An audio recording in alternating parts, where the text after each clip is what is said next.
Hello, everyone. Tonight, I have something really special for you. A chance to learn English while you relax, unwind, or even drift off to sleep. No pressure, no tests, just calm, cozy listening. I'll be reading some timeless fairy tales, clearly, so you can follow along, pick up new words and phrases naturally, and enjoy a little escape into magical worlds. You don't have to focus too hard. Just let the words flow over you. Maybe you'll hear a word or phrase that sticks, or maybe you'll just enjoy the story. Either way, it's all learning in the most gentle, relaxing way possible. So find a comfy spot, maybe lie down, close your eyes if you want, and let yourself drift into these magical stories. Tonight, the fairy tales will do the talking, and you can just listen, relax, and learn.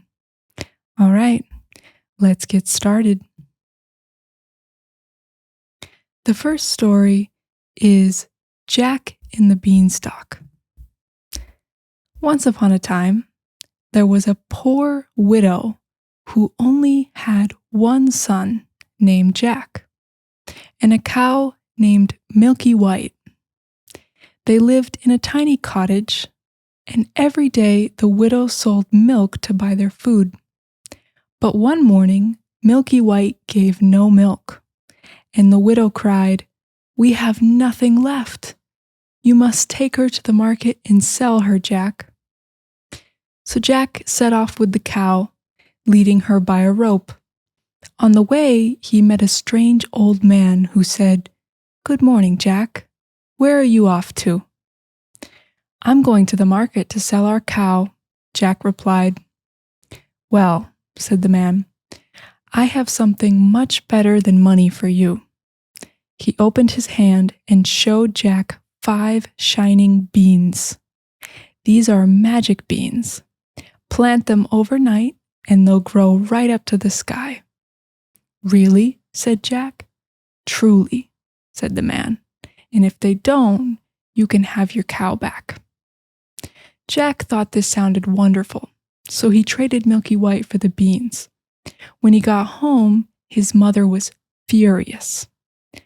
"Magic beans?" she cried. "You foolish boy." She threw the beans out the window and sent Jack to bed without supper. When Jack woke the next morning, he saw something astonishing outside. A gigantic beanstalk had grown overnight, stretching high up into the clouds. Jack was so amazed that he climbed it at once, higher and higher, until he reached the top. There he found a huge castle. Everything was enormous: doors, chairs, tables. Jack went inside and heard a thundering voice. "Fee, fi, fo, fum. I smell the blood of an Englishman.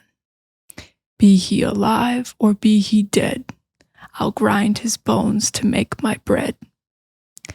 Jack hid in terror as the giant stomped into the hall. The giant's wife saw Jack first and took pity on him. "Quick, hide," she whispered, and tucked him into a copper pot. When the giant finished his meal, he called, "Bring me my hen."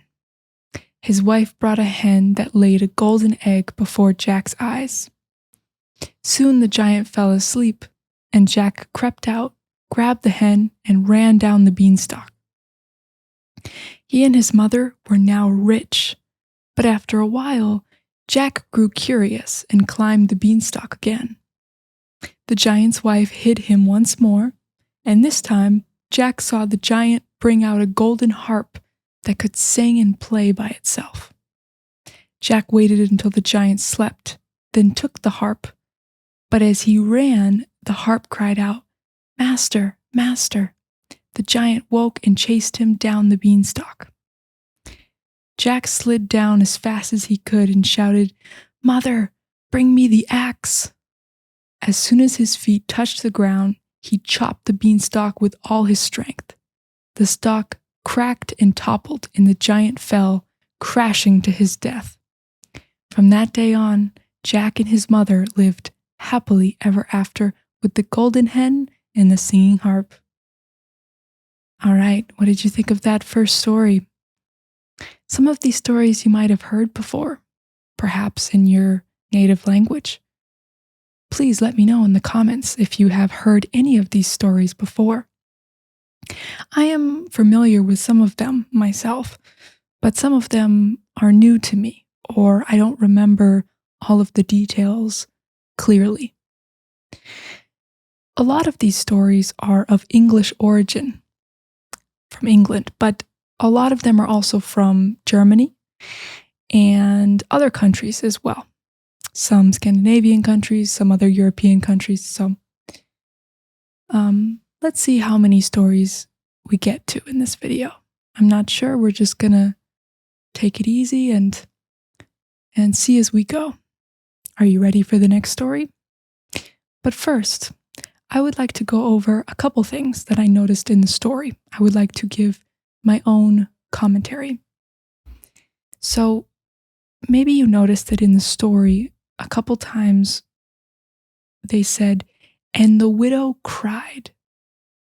So sometimes in stories, they say, "This person cried, blah, blah, blah." But it's really just saying that they said in a very emotional way. It's not really crying. It's not like saying that this person actually cried. It's just saying that this person said this thing in a maybe a loud or dramatic kind of way. You know, for example, the mother, Jack's mother, cried, "We have nothing left. You must take her to the market and sell her." So she, in a panicky voice, you know, she was like worried, upset, panicking. So she cried out. So sometimes cried is used in that way in storytelling.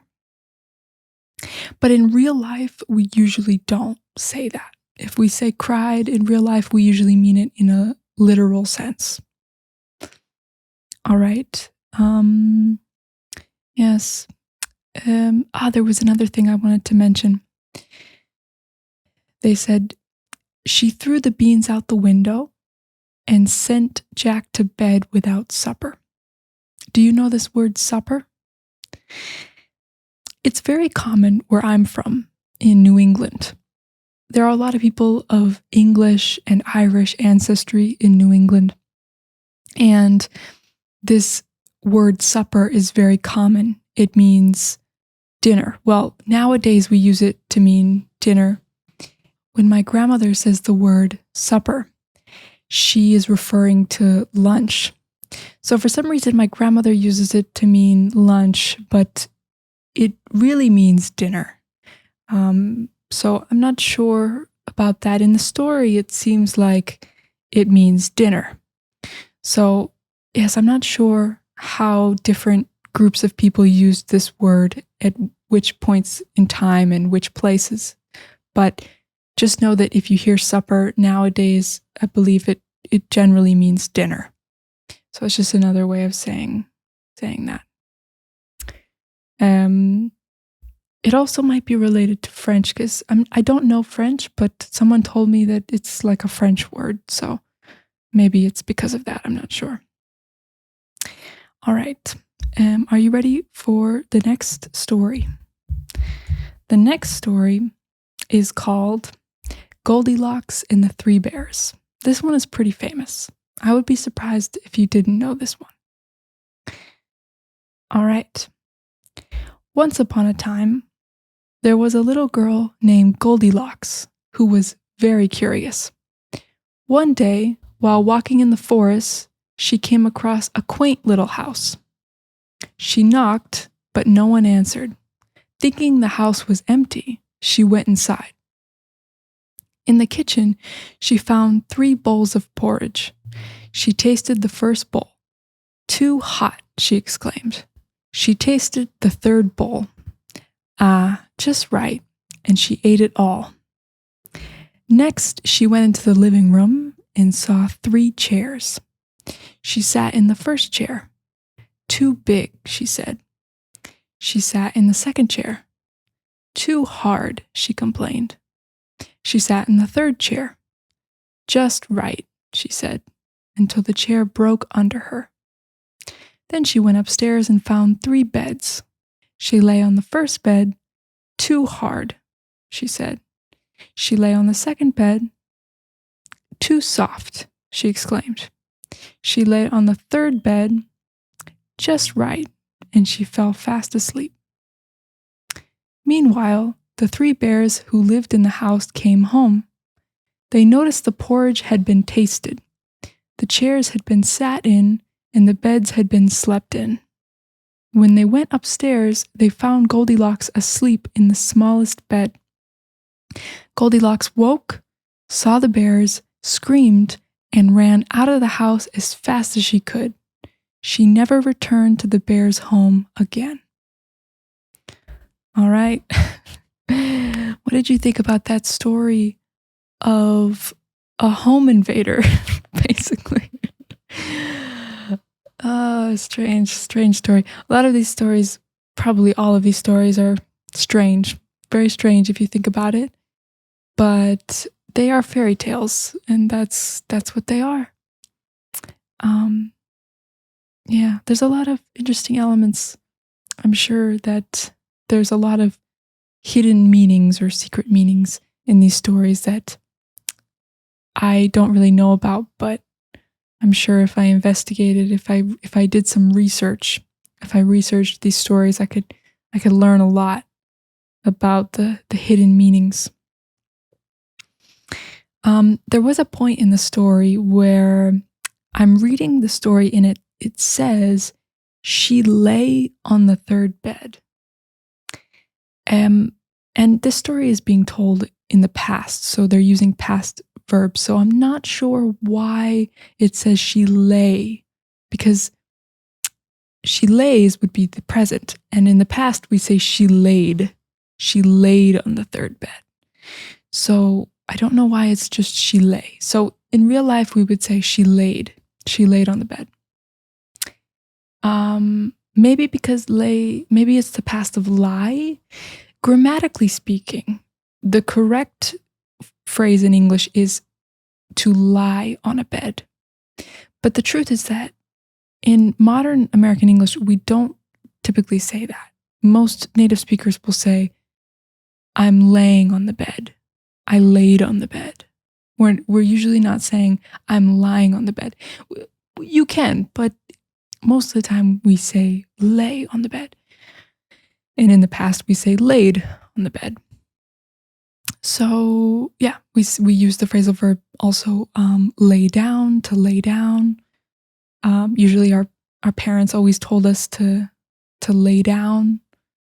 Lie down is understandable, but it sounds a bit less, it sounds very less common. It sounds very uncommon. It sounds a lot less common. That's the correct way. A lot less common. And yeah, maybe a bit formal, or it could also be confused with the word lie, like to tell a lie. So I think it's better to just say lay. It sounds more natural. All right, now are you ready for the next story?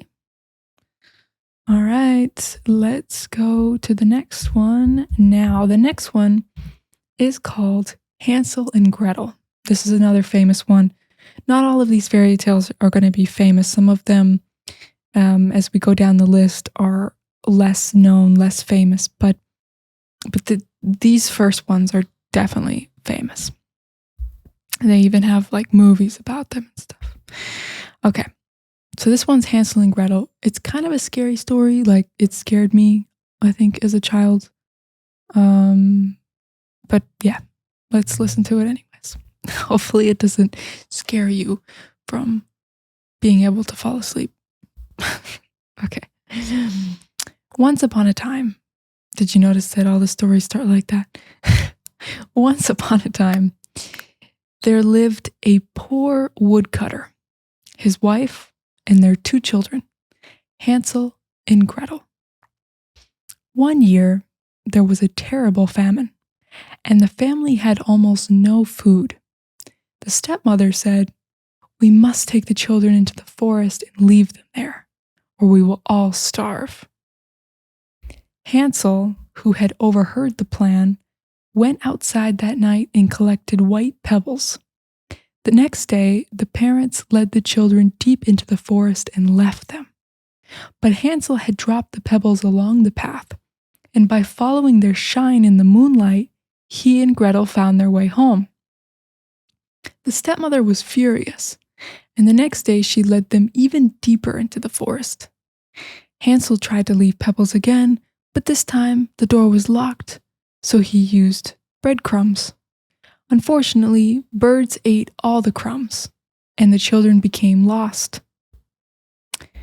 After wandering, they came upon a house made entirely of bread, cake, and sugar. Starving, they began to eat it.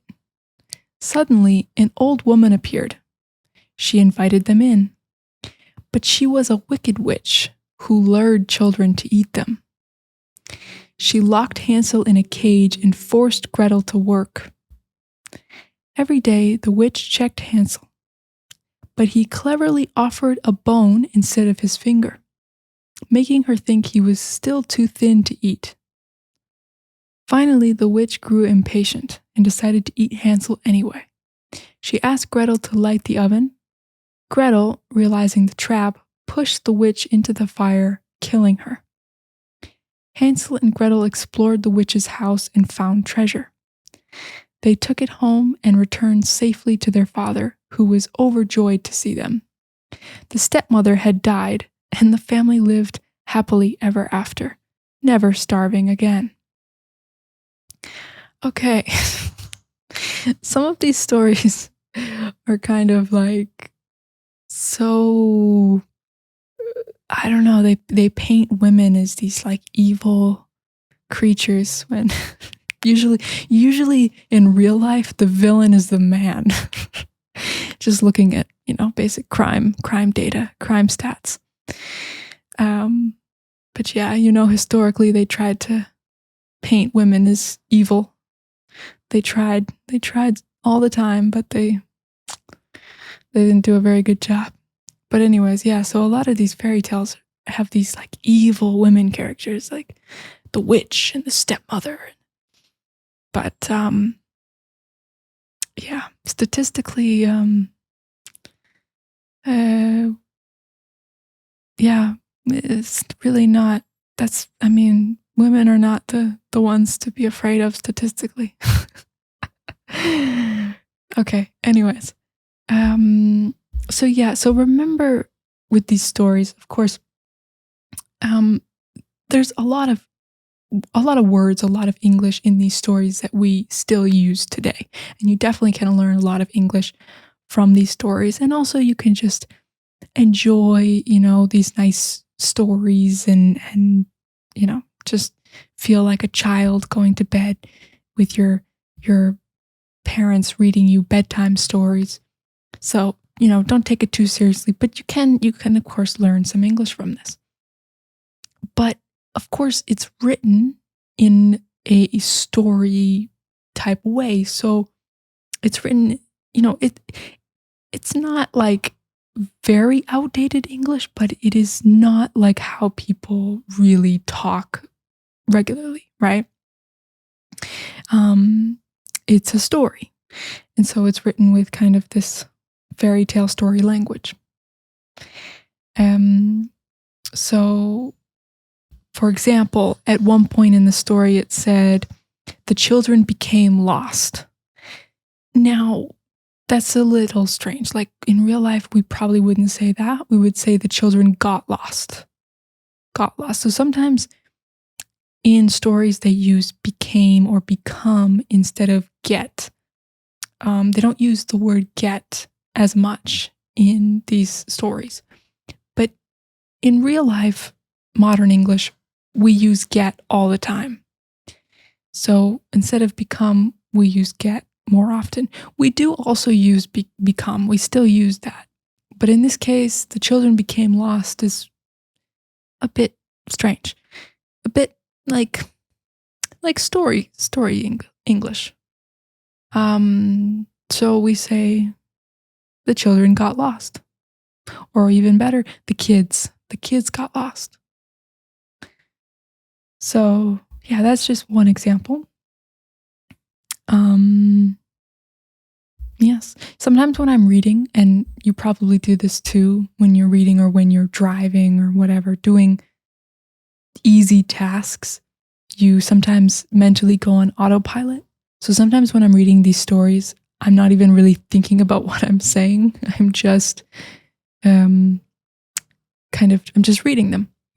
So sometimes I forget some of the details, but yeah, these are also kind of shortened versions of the stories. I think they could be longer, more elaborate with more details, but they also have different versions, perhaps.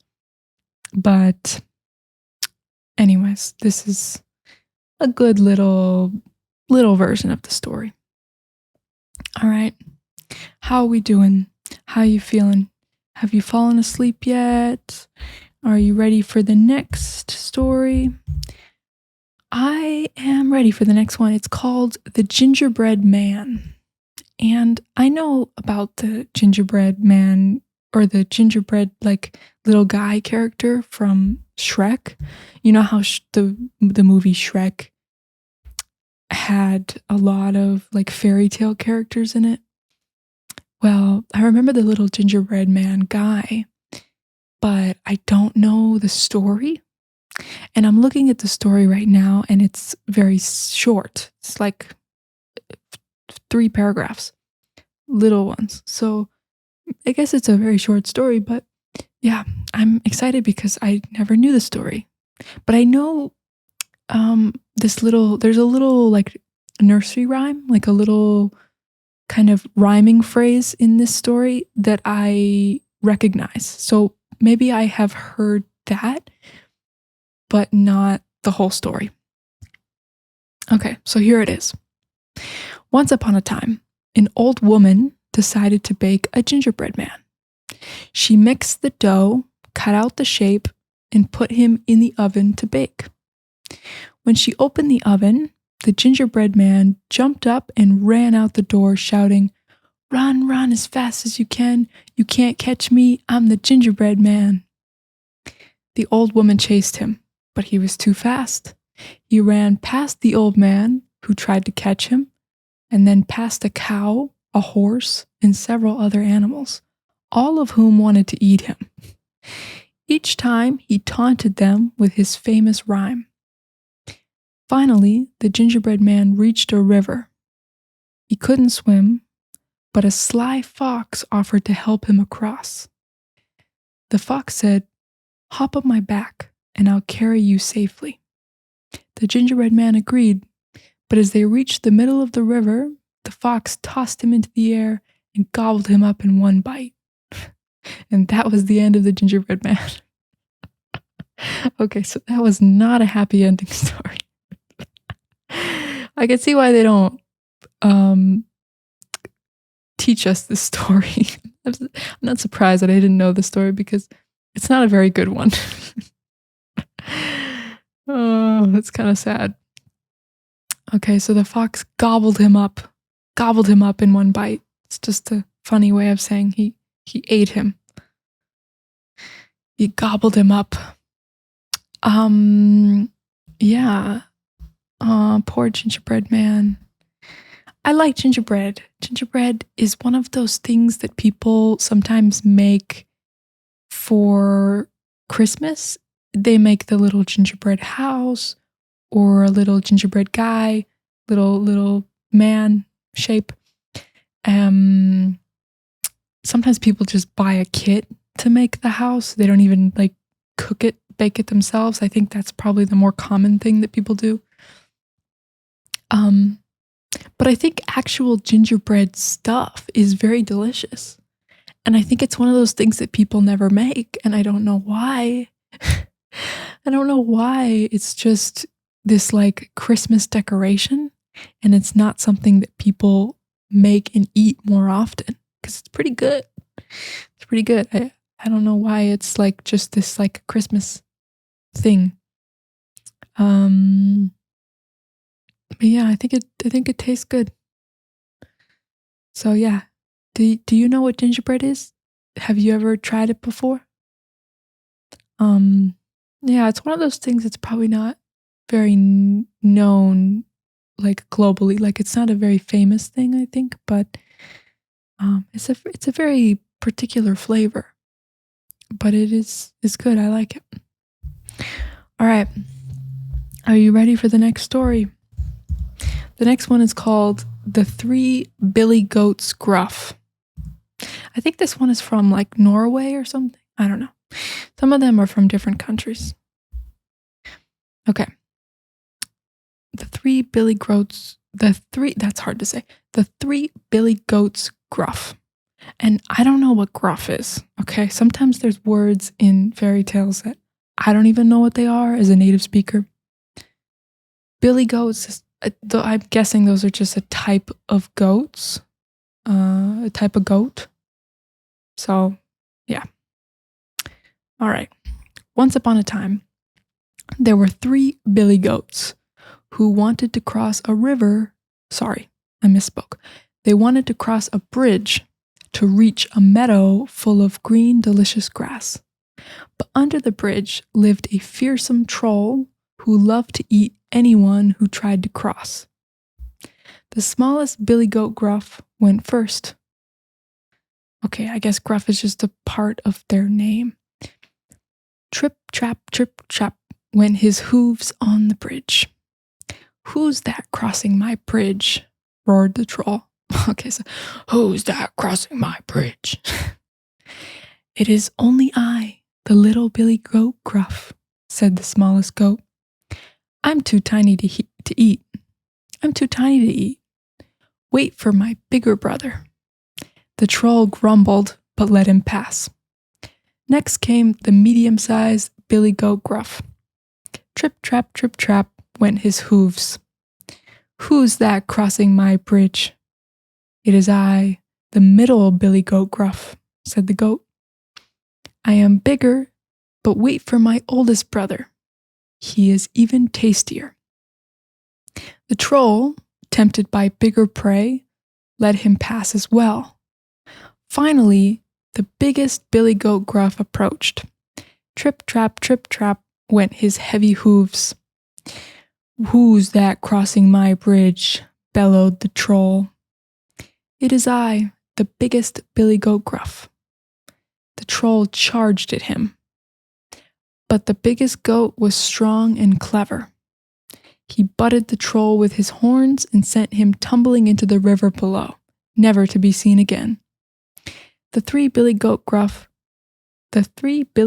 Gruff happily crossed the bridge and feasted on the greenest grass in the meadow.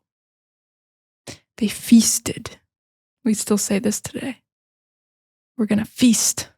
We're going to have a feast. It's like a lot of food. We're going to eat a lot.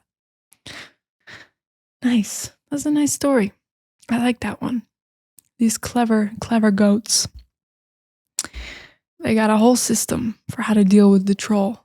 Nowadays, we usually use troll to refer to like an internet troll, like somebody who just posts mean or negative or bad comments, just to, like a hater, an online hater who just hates just to hate, just like is negative for no reason. You know, like an internet hater. We call them an internet troll. But that wasn't the original meaning of troll. I mean, I guess it comes from the original meaning, but the original meaning, I guess, is just like I don't know, like this kind of ugly, mean, I don't think it's a person. I think it's like some kind of creature. I don't know. It's got like a long beard, and I'm not really sure what is a troll, but I think they're little. They're short. Yeah, I'm not sure. I don't know. If you know anything like esoteric, like anything, behind these stories and why they are the way they are and what things are and what they represent, let me know in the comments. Please do. Because I'm curious. All right. The next story, if you're still awake, is called The Boy Who Cried Wolf. This is also a famous one. All right. Once upon a time, there was a young shepherd boy who tended a village's sheep. He found the work boring and decided to play a trick on the villagers. He ran into the village shouting, "Wolf! Wolf! A wolf is attacking the sheep!" The villagers dropped their work and ran to him, only to find that there was no wolf. The boy laughed at having fooled them. A few days later, he played the same trick again. The villagers came running, but again, there was no wolf, and the boy laughed even harder. But one day, a real wolf appeared, threatening the flock. The boy shouted, "Wolf! Wolf! Please help!" But the villagers, remembering his lies, thought he was joking and did not come. The wolf attacked the sheep, and the boy could do nothing to stop it. From that day on, the boy learned the hard lesson that if you lie, no one will believe you when you are telling the truth. The moral of the story is, don't cry wolf, or no one will trust you when it matters. All right. I like that one. I think that one, the moral of the story, the lesson is very clear, and it's a good lesson. I like that one. Because some of the other ones, I'm like, what the heck was the lesson? I don't think there even was a lesson. Or at least not a good one. Like Hansel and Gretel. Or the Jack and the Beanstalk. Like, what was the lesson? I don't think there was one. Yeah, even the three billy goats, that was just about like a clever way to trick a troll. That was just a clever way to trick a troll, but it wasn't, that's funny to say, trick a troll. But it wasn't really like a lesson that is valuable for real life. Like, you know what I mean? Yeah. So, anyways, guys, don't cry wolf. Yeah. When you lie, people don't believe you. I remember when I was in school, there was this one girl that was notorious for lying all the time. She lied so much that I just didn't believe anything she said ever because she just lied all the time and you never knew if it was true or not. And yeah, I don't know. I think she had some kind of lying disorder. But yeah. All right. The next story is called Rumpelstiltskin. I believe this is a German one, and I'm probably not pronouncing it correctly, but this is how we say it in English, Rumpelstiltskin. I've heard this name, but I don't know the story. I don't remember the story. So, once upon a time, there was a poor miller. What is a miller? Miller is, I don't know. I don't even know what that is.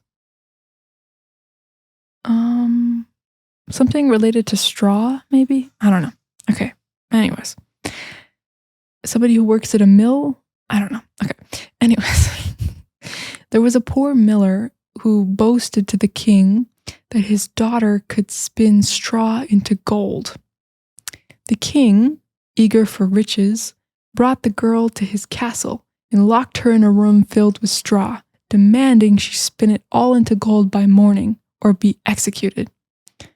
The girl despaired, for she had no idea how to spin straw into gold. Suddenly, a strange little man appeared. "What will you give me if I do it for you?" he asked. "Anything you wish," said the girl. The little man spun all the straw into gold overnight. The next night, the king demanded more gold, and again the little man appeared. This time the girl offered her necklace. He spun the straw into gold once more.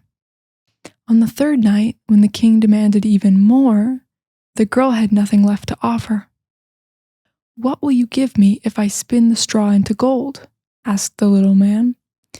Desperate, she promised her firstborn child. He agreed, spun the straw into gold, and vanished. The girl married the king and eventually had a child. True to his promise, Rumpelstiltskin came to claim the baby. Okay, so Rumpelstiltskin is this little man that spins the straw into gold. The queen pleaded with him, begging to keep her child. "Very well," he said, "but if you can guess my name within 3 days, you may keep your child." The queen sent messengers far and wide. The queen sent messengers far and wide, gathering all names in the kingdom. On the third day, a messenger reported seeing a little man dancing around a fire, singing, "Today I bake, tomorrow I brew. The next I'll fetch the queen's new child. Ah, but my name is Rumpelstiltskin." The queen triumphantly told him his name. Rumpelstiltskin shrieked in anger and stamped his foot so hard that he disappeared forever. The queen kept her child, and the little man was never seen again. This might be the weirdest story we've read so far. Okay, there's a lot of problems with this one. I think maybe it's a bad translation of the German story, or it's just a horrible story. I don't know. I need a German to confirm this story to me, because it sounds really bad. No wonder why I haven't heard it. Yeah, so why did the father say that she could turn it into gold if she couldn't turn the straw into gold? And then the king locked her up, but then he married her. And it's so weird. And then this little man was singing and saying his name, and people overheard him. And there's so many things that made the story ridiculous. But I know that fairy tales are gonna be weird and silly and whatever, but this one is next level. Okay, let's move on to the next one, which is called Rapunzel, which is extremely famous. You probably know Rapunzel.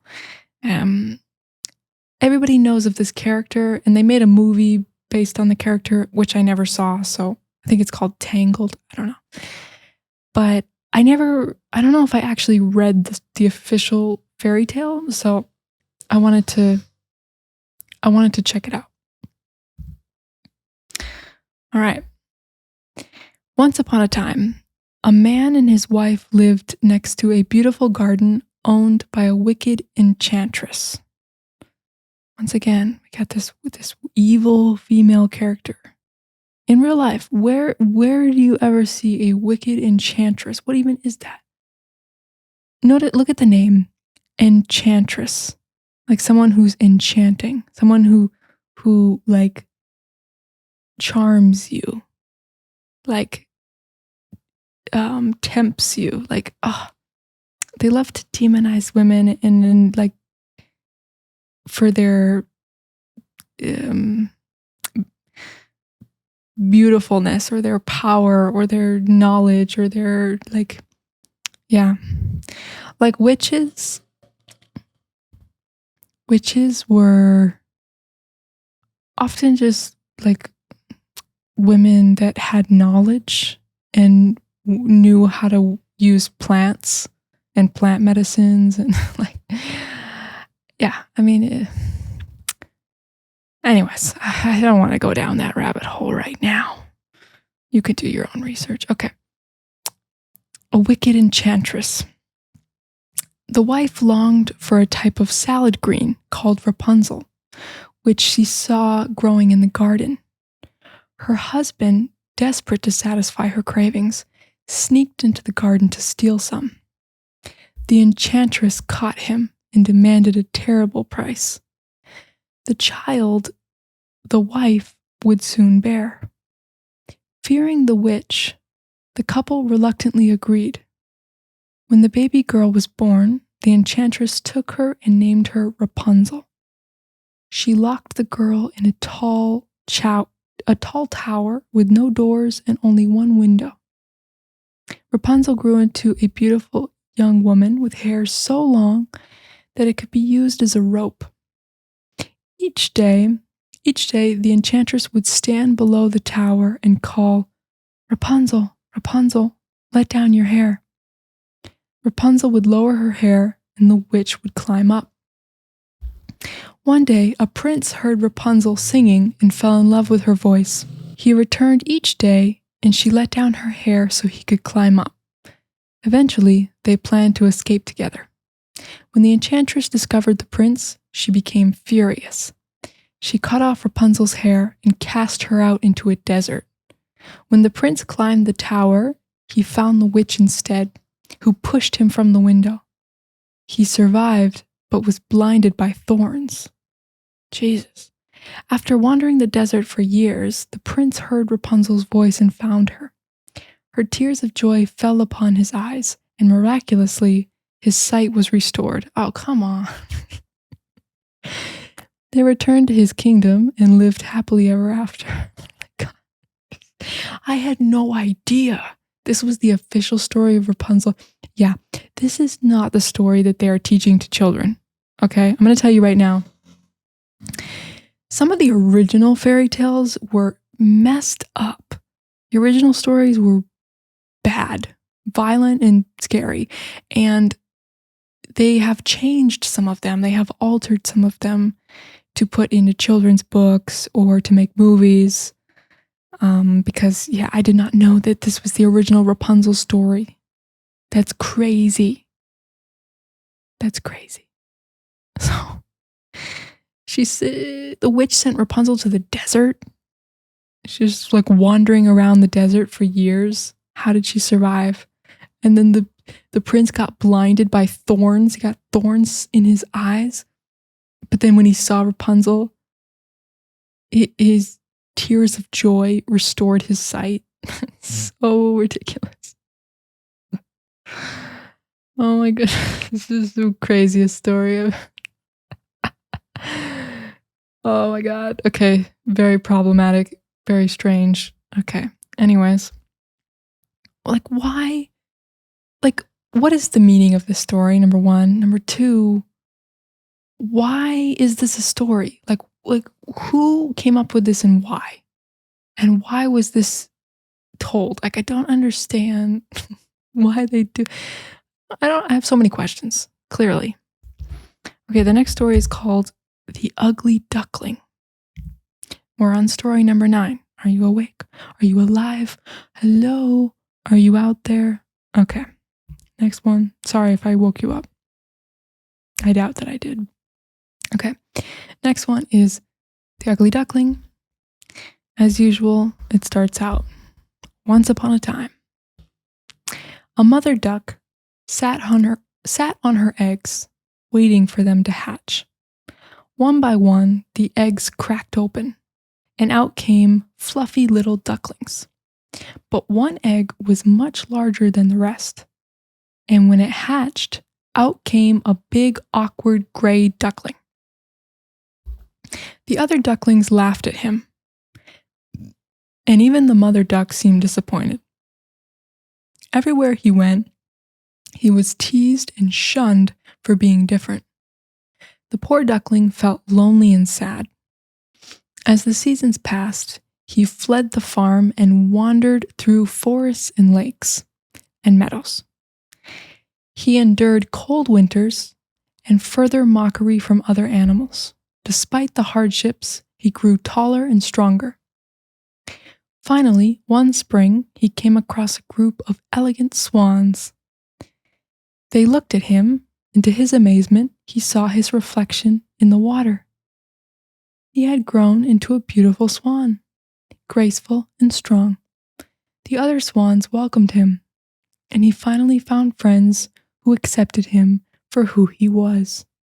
The ugly duckling had transformed him into something magnificent, and he realized that his hardships had led him to become his true self.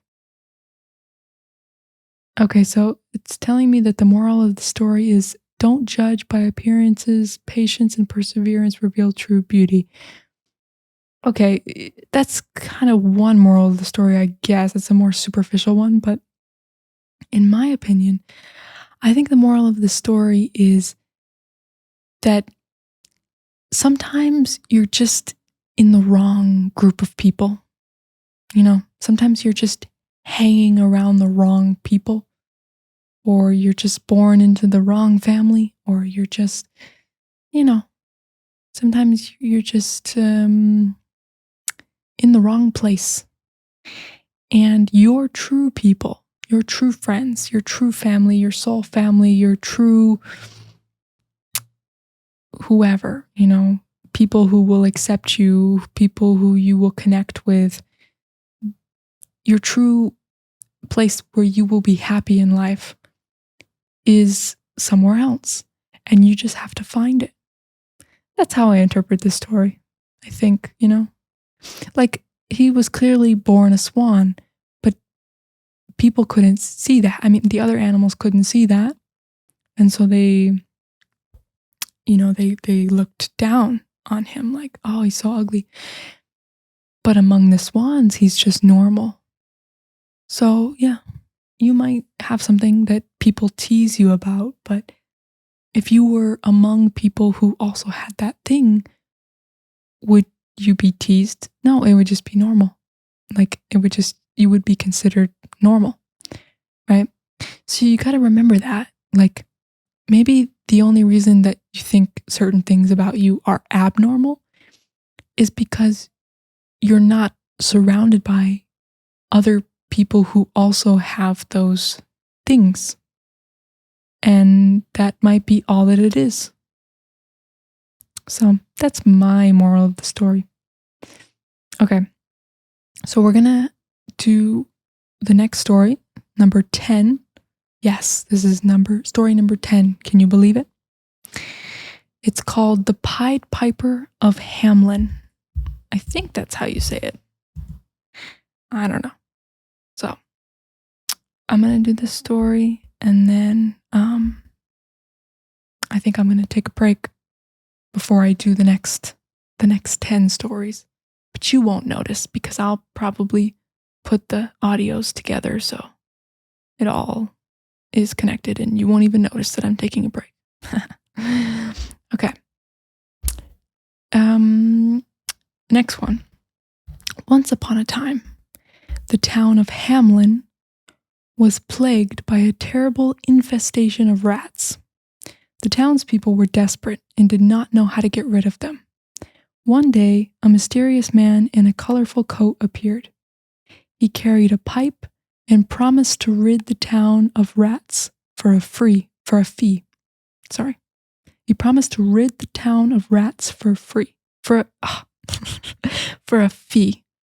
Okay, for a fee. So they pay a certain amount of money, they pay a fee, and he's going to get rid of the rats. Okay. The mayor agreed to pay him a large sum. A large sum is like a large amount of money. A large amount. The Pied Piper played his pipe, and the rats followed him out of the town, over hills and into the Weser River, or Weser River. I don't know how to say that. Where they all drowned. The town was free of rats, but when the piper returned to collect his payment, the mayor refused to pay him.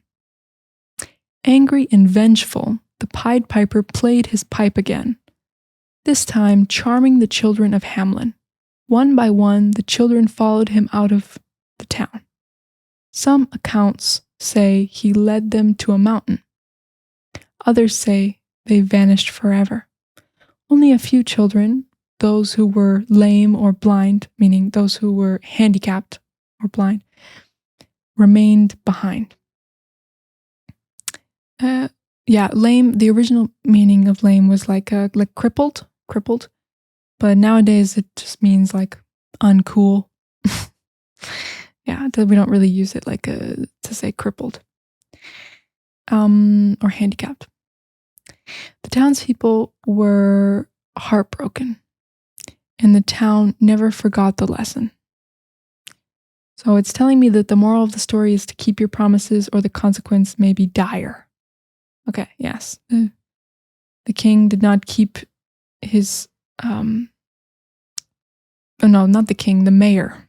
The mayor agreed to pay him a large amount of money, and he did not keep his promise.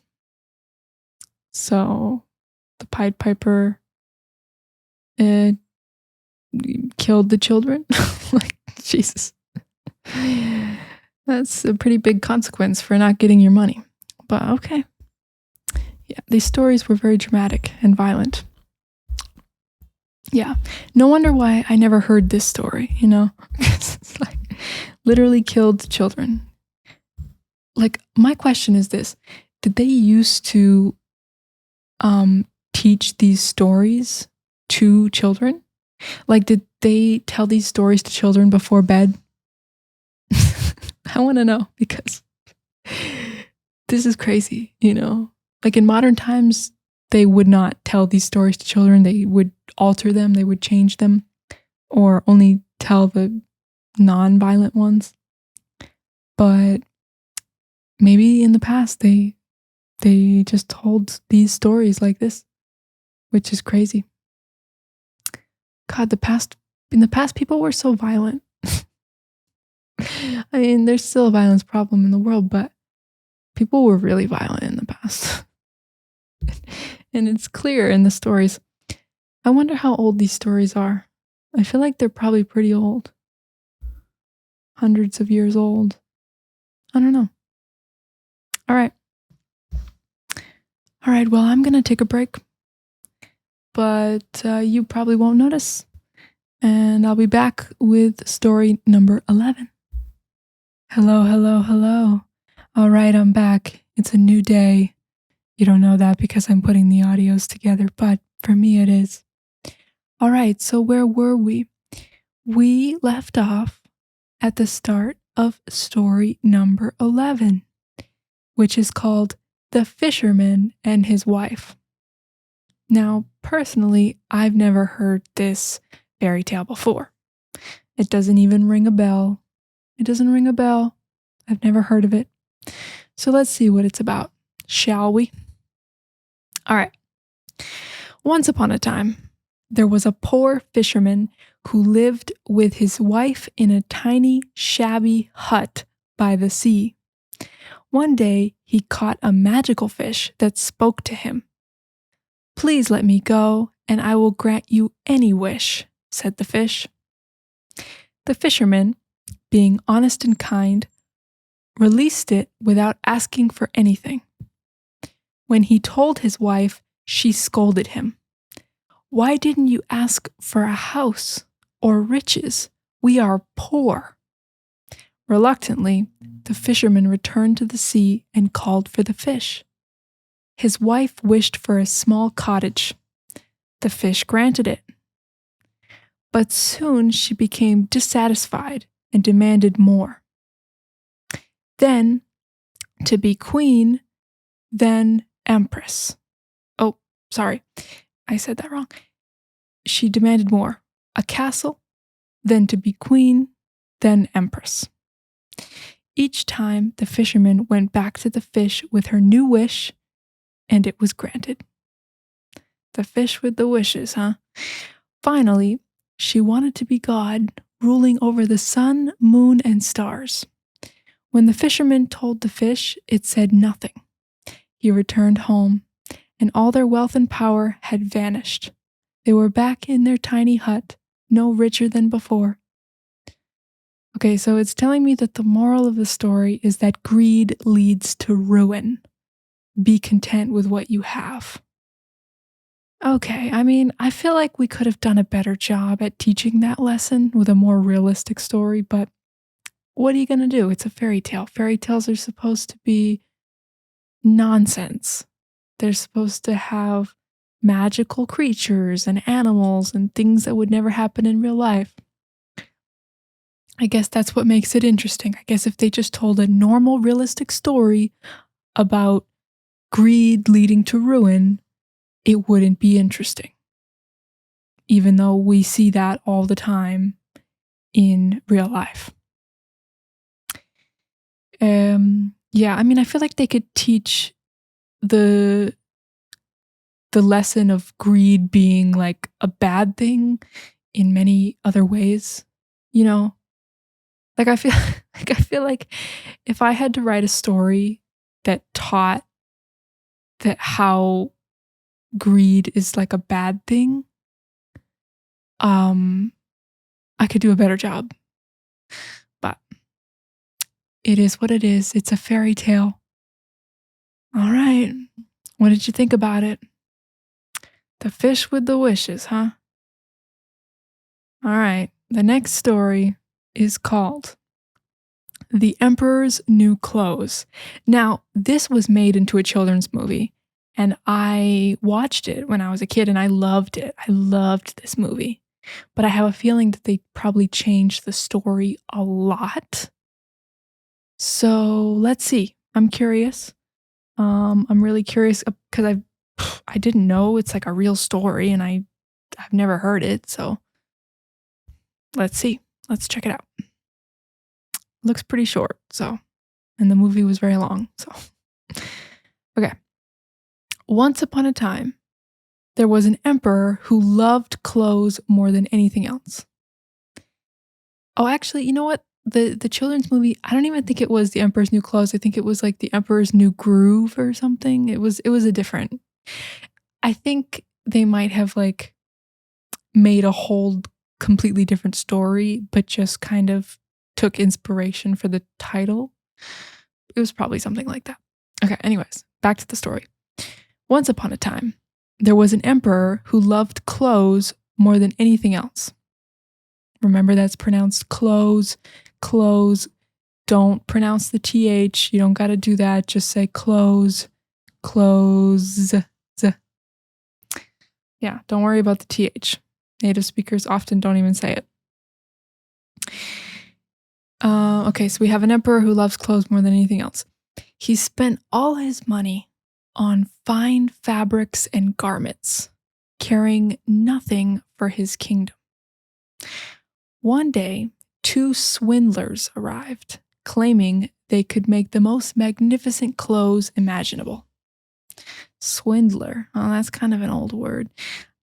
I am not too familiar with that word, but I'm guessing like the modern equivalent would be like a scammer. Two scammers arrived. Or two snake oil salesmen. Sometimes we say snake oil salesman. I don't know. Okay. So they claimed that they could make the most magnificent clothes imaginable. These clothes, they said, were invisible to anyone who was unfit for their office or unusually stupid. The emperor, eager to appear wise and capable, paid them a fortune to make the clothes. The swindlers set up looms and pretended to weave, but in reality, they did nothing at all. Courtiers? I don't know how to say this word. And officials, I guess just people who lived in the king's court, wanted to see the progress, not wanting to seem stupid, and praised the imaginary garments. Finally, the emperor was told his new clothes were ready. He put them on, pretended to put them on, and paraded through the streets in a grand procession. Everyone cheered, afraid to admit they saw nothing. Then a child shouted, "But he isn't wearing anything at all." The people murmured, then laughed. The emperor realized the truth but continued his procession, embarrassed but too proud to stop. Okay, so the moral of the story, according to this website, is that vanity and fear of speaking the truth can make fools of us all. Vanity and fear of speaking the truth can make fools of us all. Well, ain't that the truth? Ain't that the truth? So these scammers, they received a bunch of money. They got paid a crap ton of money to just pretend to make clothes. They didn't really make anything. And then the whole town and the king pretended to be smart to be able to see them. Because no one wanted to admit that they couldn't see them, because that meant that they were stupid. So the king is just walking around naked and proud. Okay, well, I mean, it's probably one of the best stories we've had on this list because it didn't end in violence. There was no violence or scary stuff. It ended with a king walking around naked. So I think there are worse endings. Okay, yeah, that was nothing like the movie. But the movie, The Emperor's New Groove, that I watched as a kid, the emperor is very egotistical, like very bratty and proud and yeah, big ego. But it's a different kind of story, but the emperor is definitely like too proud, too egotistical. Okay, let's go to the next story, which is called The Frog Prince. All right. Yeah, I mean, we've all heard about the princess kissing the frog, but I don't know about the story, The Frog Prince, so let's see. Once upon a time, there was a princess who loved to play with her golden ball near a pond. One day, she dropped it into the water. She cried and cried, for she could not reach it. A frog emerged from the pond and said, "I can retrieve your ball, but what will you give me in return?" Desperate, the princess promised the frog that he could eat from her plate, drink from her cup, and even sleep in her room. The frog retrieved the ball, and the princess ran home, forgetting her promise. That evening, there was a knock at the castle door.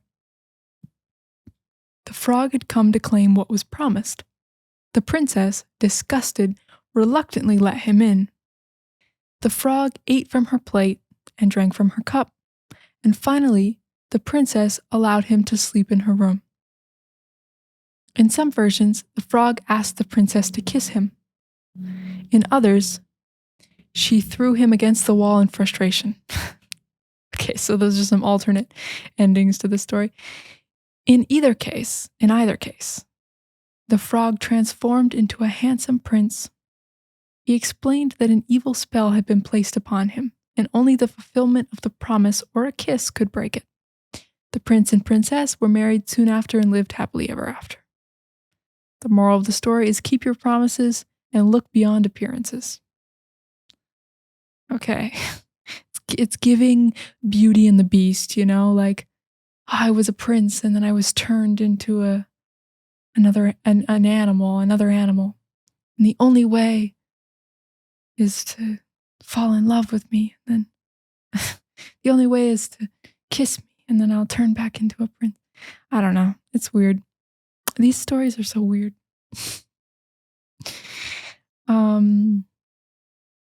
Okay. Yeah, so there was a moment where I said in either case. The word either, it could be pronounced either or either. We pronounce it both ways. I guess it just depends on what feels right in the situation, like what we feel like saying, but either way is fine. It maybe just depends on the person or the sentence or the accent or whatever. But yeah, in either case, I'd probably say in either case in this situation, but it's not a big deal. Okay, so I think they made a Disney movie about this, The Princess and the Frog, but I didn't see it because it came out like when I was older. So yeah, I only watched like the old original Disney movies when I was a kid, like growing up in the the early 2000s. But the ones that came out in the past 15 years, since 2010, I don't know, I haven't seen them. Okay, the next one is called The Goose That Laid the Golden Eggs. All right, I'm not sure about this one. Let's see.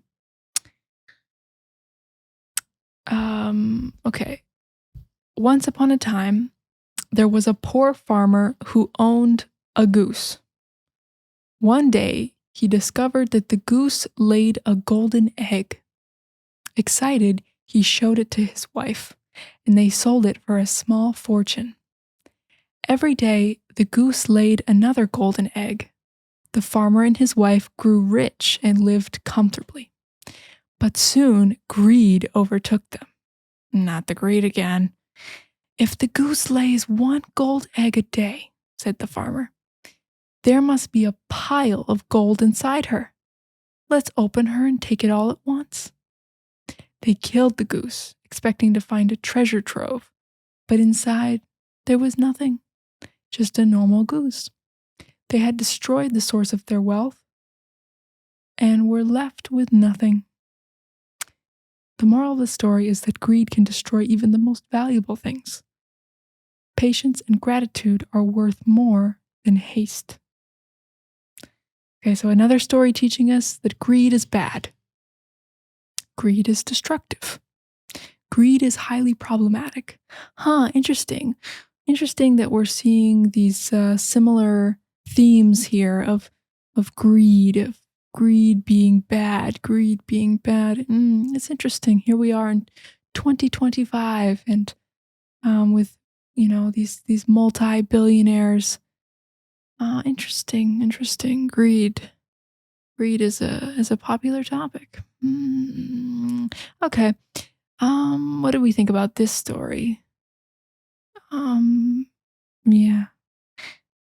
I mean, yeah, it's so crazy to me, how people can have money, have wealth, and they're just like, it's not enough.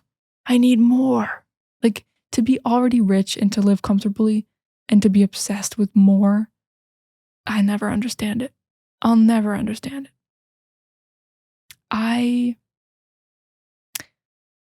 Even at the times of my life when I was making the most money, my financial peaks where I wasn't rich, but I was making the most money that I ever had made before.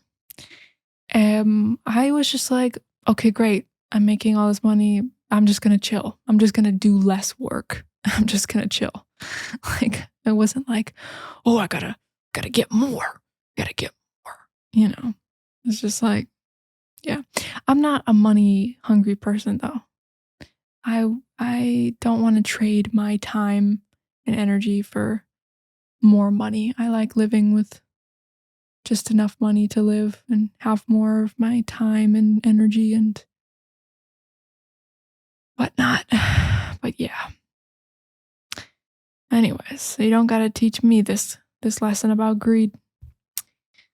But yeah, it's a good lesson, I guess. But I kind of like the story. I mean, I think it was a good one actually, even though it did involve killing a goose. Okay. The next story, number 15, is called The Shoemaker and the Elves. The Shoemaker and the Elves. Some people have the last name Shoemaker in English in the United States. It's true. Okay. Once upon a time, there was a poor shoemaker who could barely afford leather for one pair of shoes. One evening, he cut the leather and left it on his workbench, intending to make shoes the next day.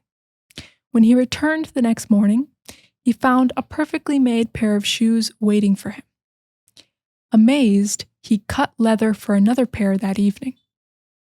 Again, by morning, the shoes were finished. This happened night after night. The shoemaker sold the shoes and became wealthy. Curious, he and his wife decided to discover who was helping them. They stayed awake one night and saw tiny elves enter the workshop, sewing shoes with incredible skill. Grateful for their help, the shoemaker and his wife made little coats and hats and left them out for the elves. The elves were delighted, wore the gifts, and danced away, never to be seen again. So it says the moral of the story is that gratitude and kindness are always rewarded. Well, now that's just not true, is it? It's not always rewarded. But it doesn't matter. You should practice gratitude and kindness regardless of if it's rewarded or not. You know, you don't need a reward to just do the right thing. It's called integrity. Oh, God, I could rant about that all day long. You also don't need a religion to be a good person, but that's another topic. Okay, so this story, it was cute. It was short. A lot of these are very short. Most of them are short. So I'm confused. So the elves, they took the coats and the hats and then they danced away and they never came back. So they were happy to make the shoes and then they got some coats and hats and they said, okay, well, we got what we needed. We're out of here. Like what? It's a little confusing. It's a little strange. Like why? I don't know. But yeah, I mean, it's, to me, these stories are so short. It's not even a good story. Like for me, a good story is longer than this. These are like way too short, you know? I need a long story. If my mom or dad was reading me a bedtime story, if they were reading me a bedtime story and it was this short, I would be very disappointed. I would need a longer story because this is too short. It's disappointing. Okay, so now we have the next one, number 16, which is called Tom Tit Tot. I don't know what that is all about. I don't know what's going on here, but Tom Tit Tot. Okay, never heard this name before. All right, once upon a time, there was a poor girl whose parents promised her to a strange little man in exchange for his help. Okay, it's already starting out creepy. The little man, named Tom Tit Tot, could spin straw into gold. Another one who can spin straw into gold. What is with this? But only if the girl promised to give him her firstborn child. And this is like the same, we've seen this story before. Like, this is a very similar story to one that we've already read, haven't we? Okay. The girl agreed, and Tom Tit Tot spun the straw into gold for her. She married a king, and they were happy. But when the first child was born, Tom Tit Tot came to claim it. Yeah, we've already seen this story, but by a different name. We saw, we already read this. Okay, I'm gonna find it. I'm looking through the old stories that we read. I know it's in here. Yeah, Rumpelstiltskin. Yeah, this is the same as Rumpelstiltskin. It's just Tom Tit Tot. It's a different name, but it's basically the same story as Rumpelstiltskin. It's a repeat. Yeah, marries the king, and then she has to give her firstborn child, or she has to guess his name. And yeah, we already read this story. Okay, let's just go to the next one. It's called The Old Woman Who Lived in a Shoe. Yes, I've heard of this. I've heard of this, but I don't really know how it goes. But it's extremely short. It's not even a story. It's like 3 sentences. Okay. Once upon a time, there was an old woman who had so many children, she didn't know what to do. She lived in a shoe, which was crowded and noisy with her many little ones. She fed them broth and baked them bread, but the children were always hungry and restless. The old woman tried to discipline them, but it was impossible to manage such a large family. Despite the chaos, she loved her children and did her best to care for them. She made sure they were fed and clothed, and though life was hard, they survived and grew strong. That's it. That's the story of the old woman who lived in a shoe. Oh my goodness, that is not even a story. That is what is the plot? There's no plot. It's a woman, just a single mother struggling and living in a shoe with many kids. It says the moral of the story is that life can be chaotic and overwhelming, but love and perseverance carry you through. Okay. She fed them broth and baked them bread. Yeah, sounds like a plant-based diet to me, but it sounds like a nutrient deficient diet. You can't live off broth and bread. I mean, you can, but you're going to be nutrient deficient. It's not enough. Well, unless it's like animal broth, then it's not plant-based, but it's still nutrient deficient. I don't care what's in that broth and what's in that bread. You're going to be nutrient deficient. You need more variety of foods. You need some more plants. Okay. Anyways, next is called Lazy Jack. The next story. Lazy Jack. I've never heard this one. All right. Once upon a time, there was a boy named Jack who was very lazy. Go figure. His mother sent him to work, but Jack often misunderstood instructions and caused trouble. One day, she told him to go to the market, and sell a cow. Jack did so, but along the way, he traded the cow for a worthless item, thinking it was better. Each trade he made seemed foolish, yet somehow, by luck and coincidence, he ended up richer than before. In another adventure, Jack was asked to fetch a horse. Through a series of mistakes, the horse ran away, but Jack ended up receiving gifts for his trouble. Time and again, his laziness and foolishness seemed to bring him more fortune. Despite never learning to work properly, Lazy Jack lived a comfortable life, amusing everyone with his luck and strange ways. So the moral of the story is that sometimes fortune favors the foolish, or maybe just the persistent. Okay. So this is a story that was told to comfort people who were jealous that so-and-so didn't have to work as hard and seemed to get better results. They just told themselves these stories to help cope with life, with how life is unfair. Okay. Lazy Jack. Lazy Jack. All right. The next one is called The Three Sillies. I like this name. The Three Sillies. Once upon a time, a young man went to seek his fortune. On his journey, he met 3 families, each sillier than the last. The first family had a daughter who insisted on putting peas under her mattress every night so she wouldn't feel a bump while sleeping. The second family had a father who carried a lantern in the middle of the day because he was afraid of the sun.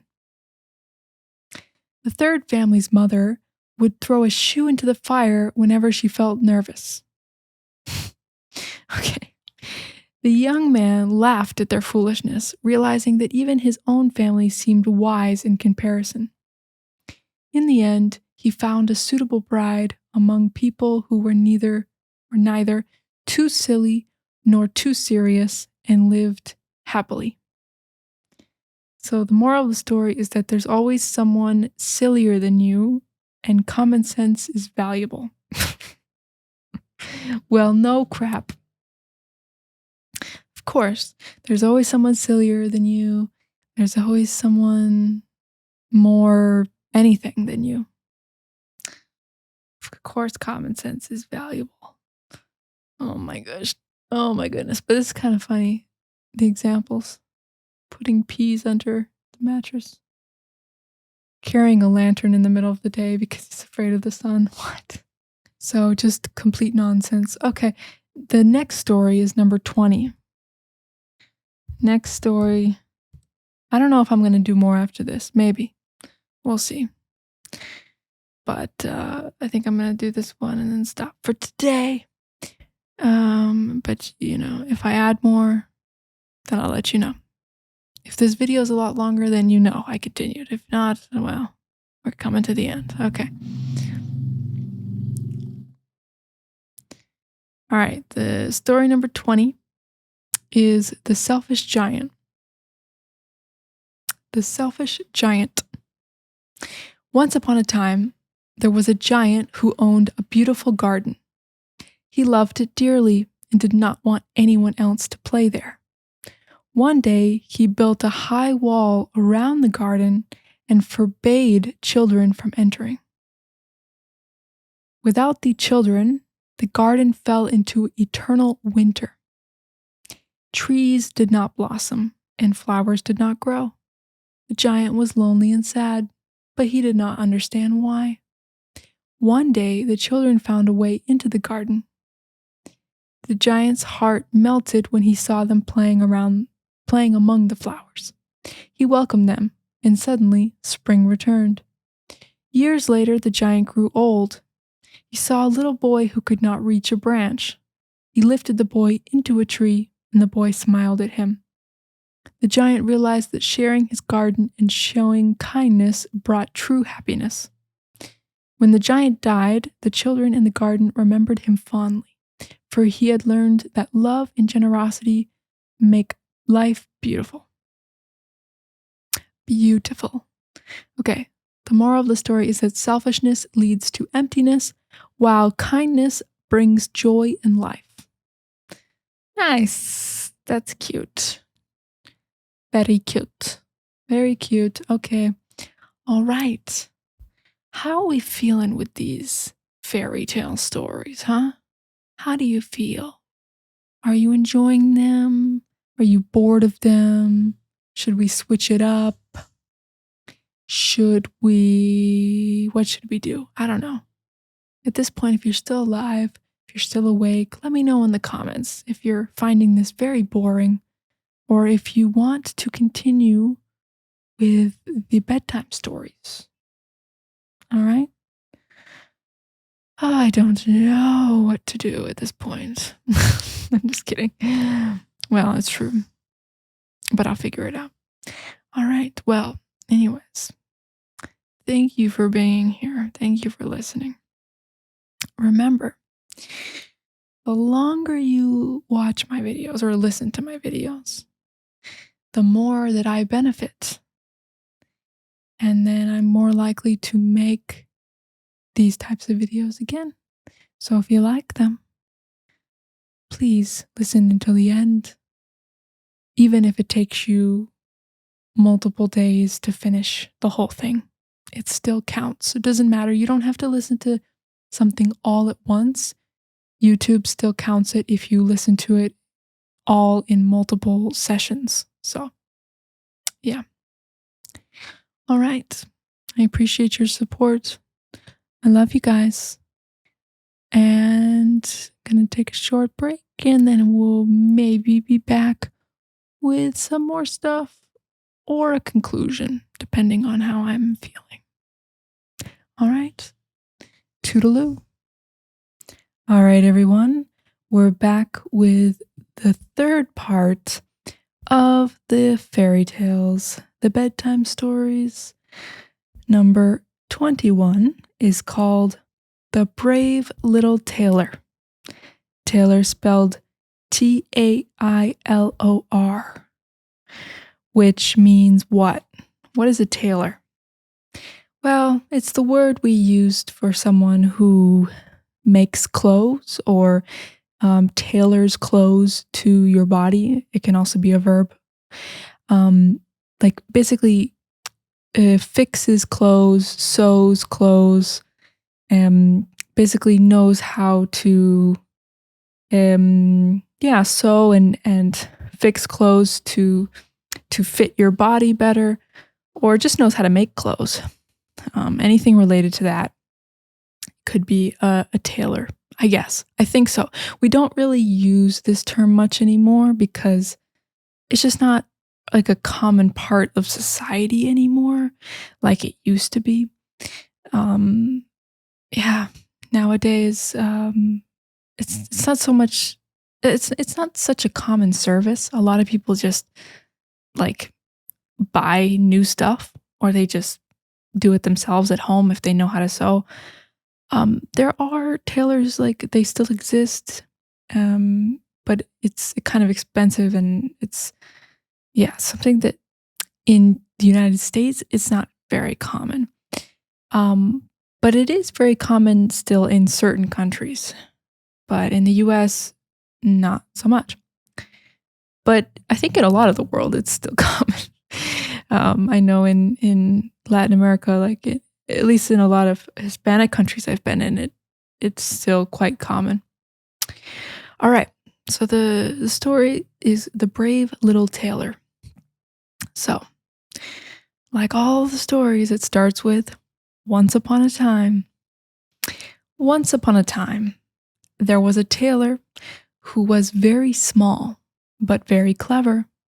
One day, while working in his shop, he killed 7 flies with one blow. Proud of his skill, he sewed a belt that read, 7 at one blow. That's so vague. Okay. He wore it around town, and everyone believed he had killed 7 men. Yeah, that's what I would do.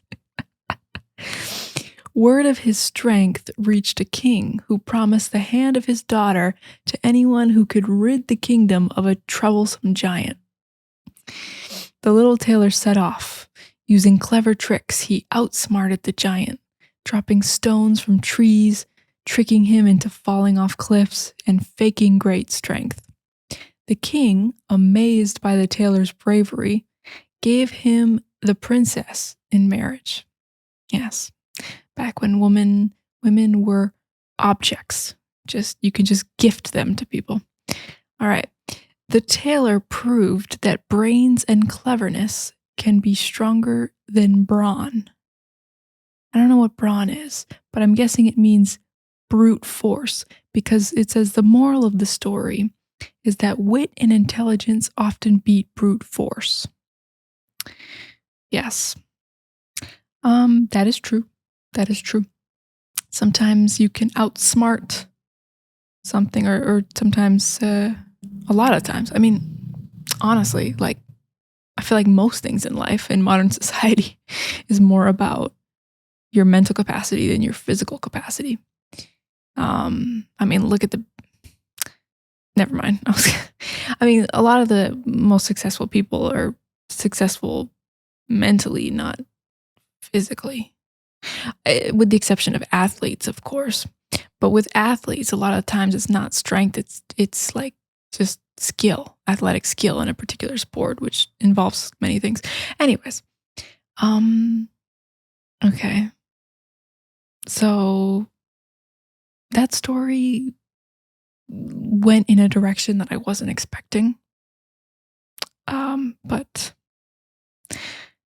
okay. Anyways, let's look at the next one. The next story is called, just a minute. Oh no, my internet is slow. Okay, the next one is called The Golden Bird. The Golden Bird. All right. Once upon a time, a king had a beautiful garden filled with rare trees. But every night, someone stole his prized golden apples. The king sent his sons to guard them, one by one, but only the youngest, often mocked as a fool, stayed awake long enough to see the thief, a glittering golden bird. So the golden bird is taking the golden apples. Okay.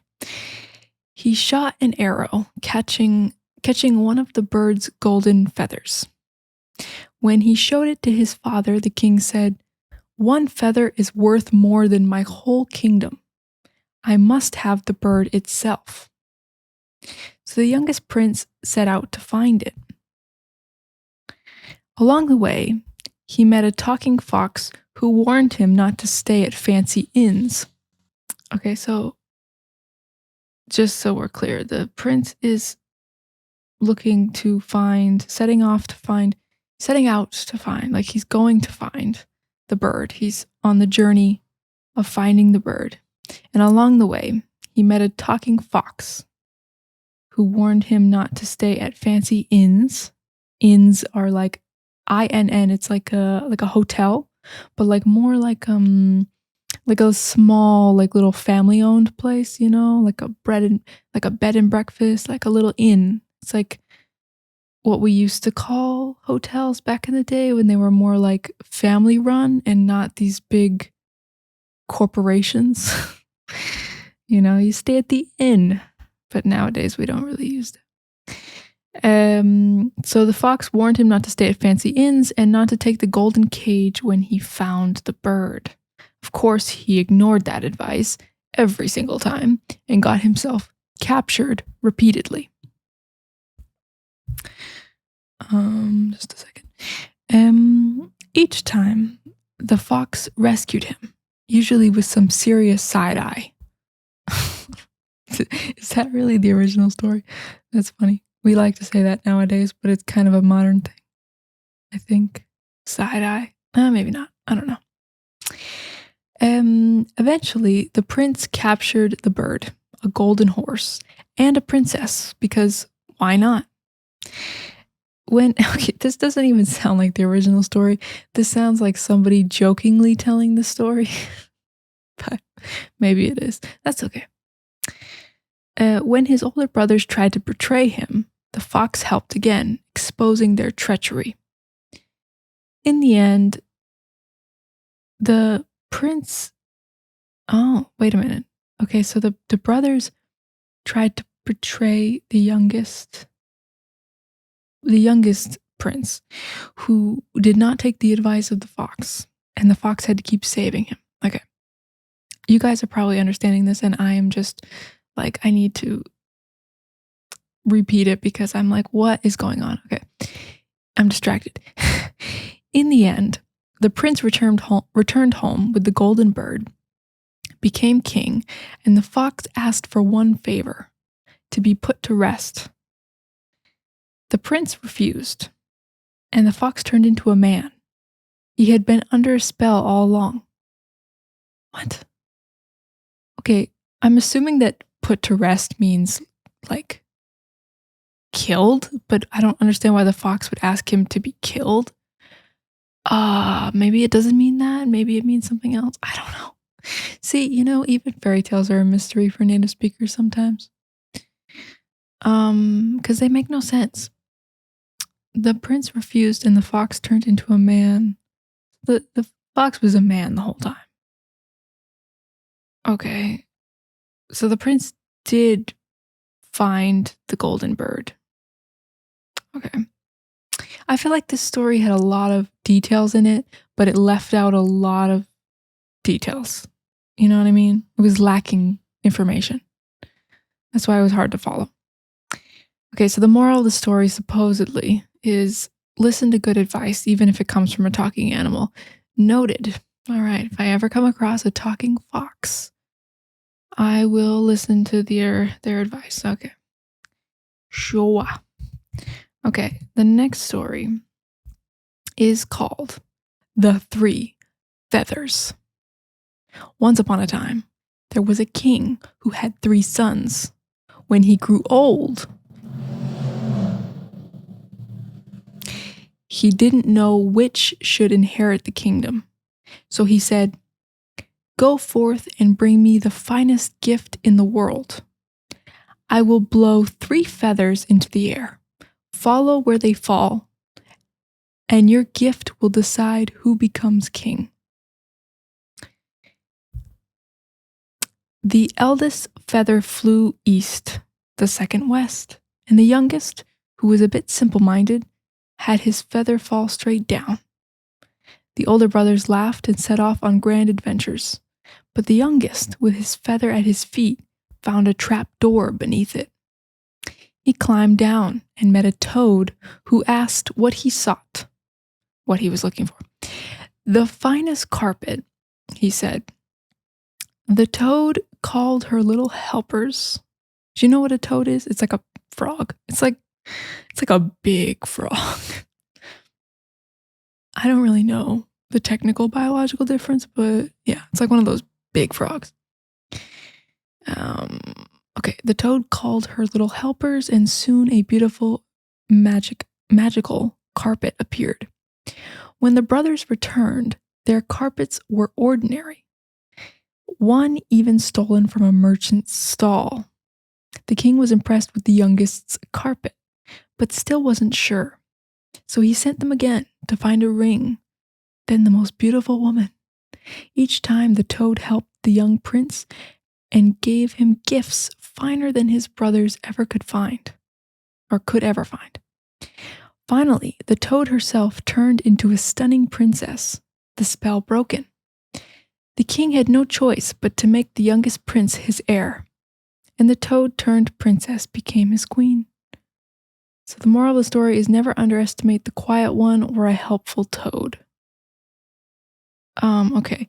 See, once again, I feel like they could do so much better of a job at making a story that really teaches that moral that they're trying to get across. I feel like this story didn't really teach anything. Like, it's just luck. You know what I mean? Like, once again, we have this character finding a talking animal. I don't know why all these animals are under a spell, while these humans are under a spell where they're stuck as an animal and they have to like help somebody for the spell to be broken. I don't understand that fairy tale trope. I don't really understand what that is about, but a lot of the stories seem to be like that. But yeah, like to me, these stories, the success of the protagonist, we could say the main character, is just based off luck. To me, it just seems like luck. They just happen to meet these talking animals that help them win and complete their quests. And like they wouldn't be able to do it without these talking animals to help them that they randomly found. So it seems like luck. You know what I mean? Like the morals I would take from this story is like sometimes the least qualified just gets lucky and wins the game. You know, like sometimes it's just luck. Life isn't fair. I don't know. Like to me, that's the moral of a lot of these stories. It's just like life isn't fair.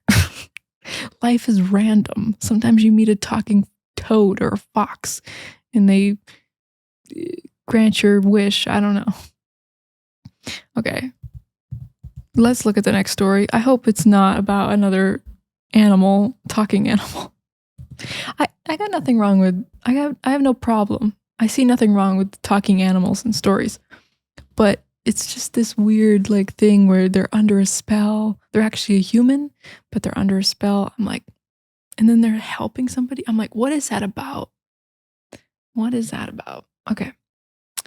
So the next story is called The Princess Who Never Smiled. All right. Once upon a time, there was a princess who never, ever smiled. No matter what the jesters did. Do you know what jesters are? Jesters are like the people that were hired to be like funny entertainers for royalty, for like the king and the queen, you know, like the funny, like the comedian. Okay. And no matter what the jesters did, what gifts were brought, or how silly people acted, she just sat there, bored, blank, and unmoved. The king was desperate. He proclaimed that whoever could make his daughter laugh would win her hand in marriage and half the kingdom. Jesus, the standards are that low, huh? Many tried. Acrobats tumbled, clowns tripped, nobles embarrassed themselves, but nothing worked. Then came a poor farmer's son, known for being a bit of a fool, but good-hearted. On his way to the castle, he picked up 3 ridiculous things: a dead crow, a wooden shoe, and a handful of mud. When he reached the princess, he tripped and accidentally flung the crow straight into the mud, which splattered everywhere, including the royal court. Then, as he tried to clean it up, he lost his shoe and somehow managed to smack himself in the face with it. The scene was so absurd that the princess burst into laughter for the first time in her life. Yeah, that's not believable. Who doesn't laugh when they're like a baby, like a child? The king, and why did it take her being like older for them to finally try to make her laugh? Like, what? This is so weird. The king, overjoyed, kept his promise. The farmer's son married the princess, and they lived happily ever after, with plenty of laughter. The moral of the story is that joy often comes from the simplest and silliest things. See, to me, I don't see that as the moral of the story. What I see is another story in which a man decides who can marry a woman. That's what I see. I see another story where a woman is married off non-consensually. That's what I see. I can't get over that. It's so weird. It's so problematic. Okay. Yeah, let's look at the next story. The next story is called Thumbling or Tom Thumb. It says Thumbling / Tom Thumb. So I don't know if it has two different names or... Yeah, I don't know. Once upon a time, a poor farmer and his wife wished for a child, even if he were no bigger than a thumb. Okay, so even if the child were no bigger than a thumb, they still wanted a child. Like, we don't care. This child is microscopic. We want him. Their wish came true, and soon they had a tiny son they named Tom Thumb. Though small, Tom was clever, brave, and loud enough to make up for his size. He often got into trouble, like falling into food, sleeping in mouse holes, or getting swallowed by animals.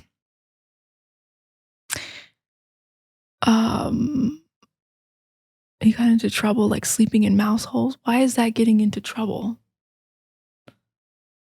How did he get swallowed by animals and survive? I don't understand how that's getting into trouble. That sounds like death. Okay.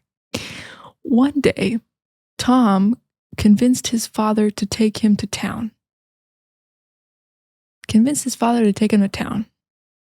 Okay. I feel like I said the T's very strongly the first time. That's why I said it again. Because you could say, Tom convinced his father to take him to town. Take him to town. Or you could say, taking it down. Yeah, I don't know, it just depends. He rode inside a horse's ear to guide the way, but trouble followed. Thieves kidnapped him, hoping to use his small size for sneaky crimes. Tom outsmarted them by shouting so loudly that the people caught the thieves instead. How did he do that if he's so small? In another adventure, Tom was swallowed by a cow, then a fish, and finally ended up in the king's kitchen after being cooked inside that fish. Yeah, he would not have survived. I don't understand these stories. Okay, it's a fairy tale, but like, how do you get swallowed by multiple animals and get cooked inside of an animal and survive? This is just absurd. The king found him so amusing that he kept him at court as a tiny jester. Eventually, Tom returned home to his parents, who were thrilled their thumb-sized boy was safe and full of stories.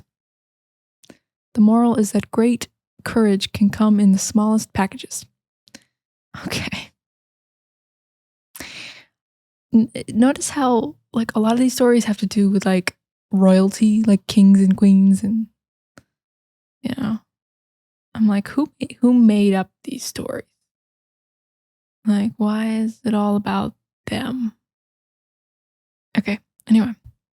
Why is there always some king who's, like, amazed by something in all these stories? Okay, the next one. Tom Thumb, huh? Okay, the next one is called The Wolf and the Seven Kids. No, The Wolf and the Seven Young Kids. Once upon a time, a mother goat had 7 little kids she loved dearly. One day, she had to go into the forest for food, so she warned them, "Beware of the wolf. He'll try to trick you. You know him by his rough voice and black paws." After she left, the wolf came knocking. It's giving Red Riding Hood. "Open the door, little ones. It's your mother," he growled. "Open the doors, little ones. It's your mother." But his voice was too harsh, so the kids didn't believe him. They're like, "Yeah, no, we know, wolf, we know." The wolf went to a miller. I still don't know what a miller is.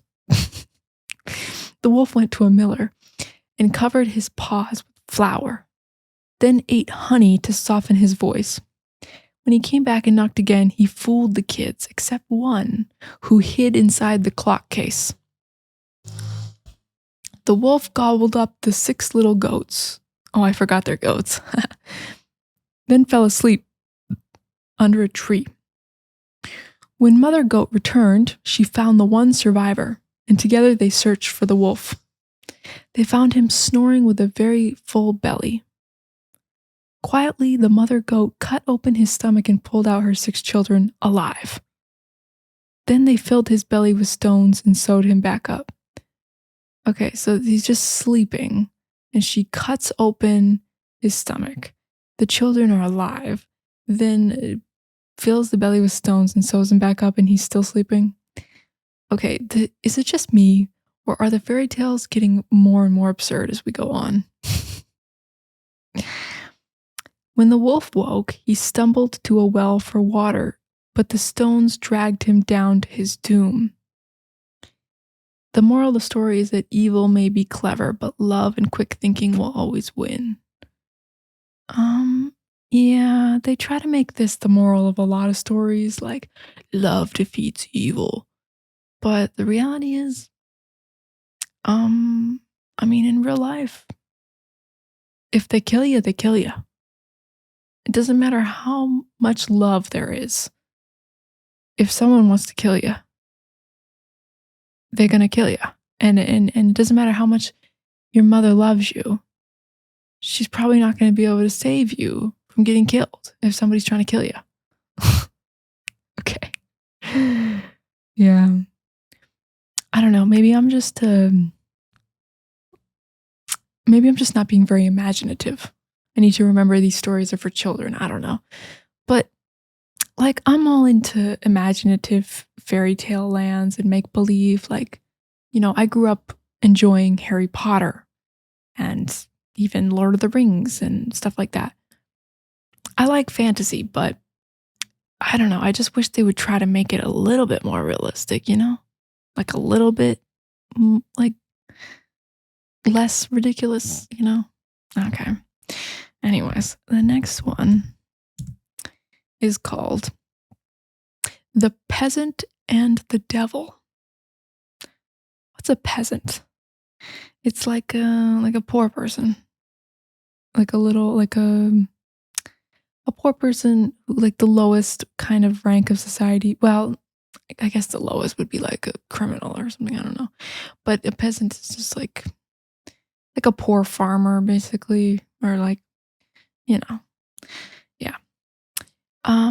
The peasant, but nowadays we use it kind of in like a silly, joking, derogatory sense. Like we don't use it very seriously. We wouldn't say that anybody is like seriously a peasant these days, but we might jokingly be like,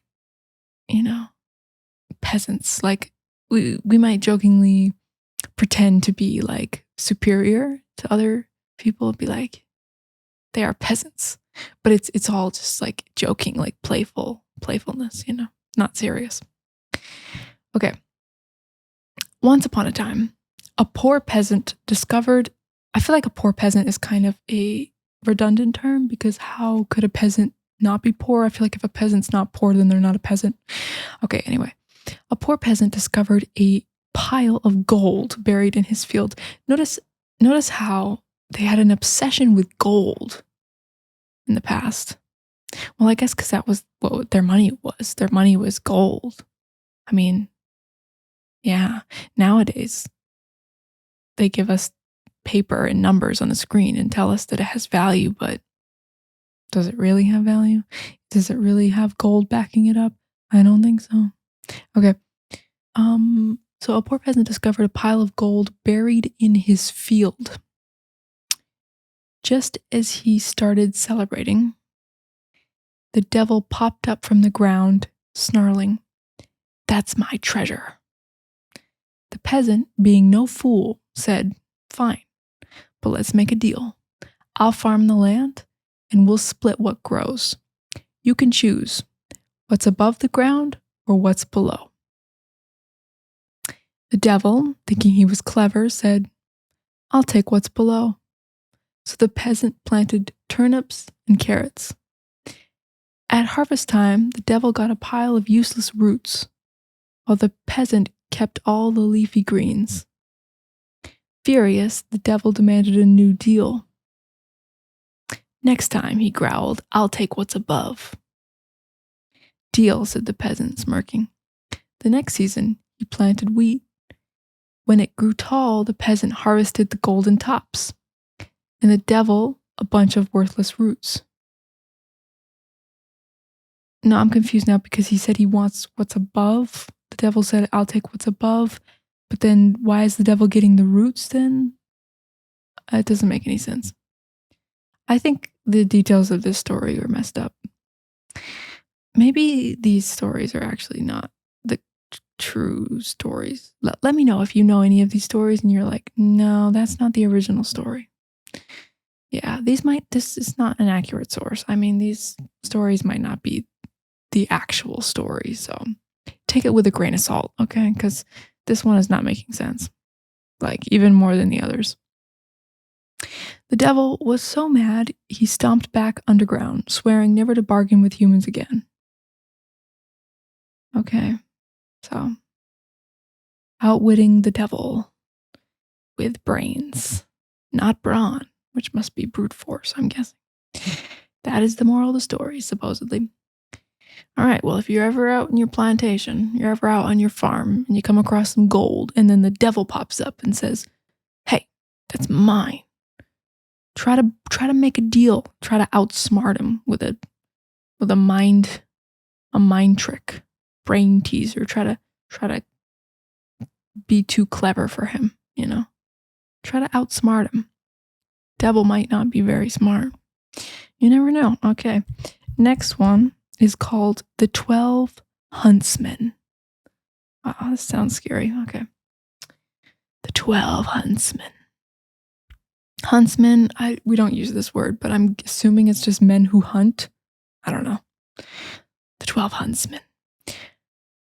Oh, once upon a time, a prince was deeply in love with a beautiful maiden.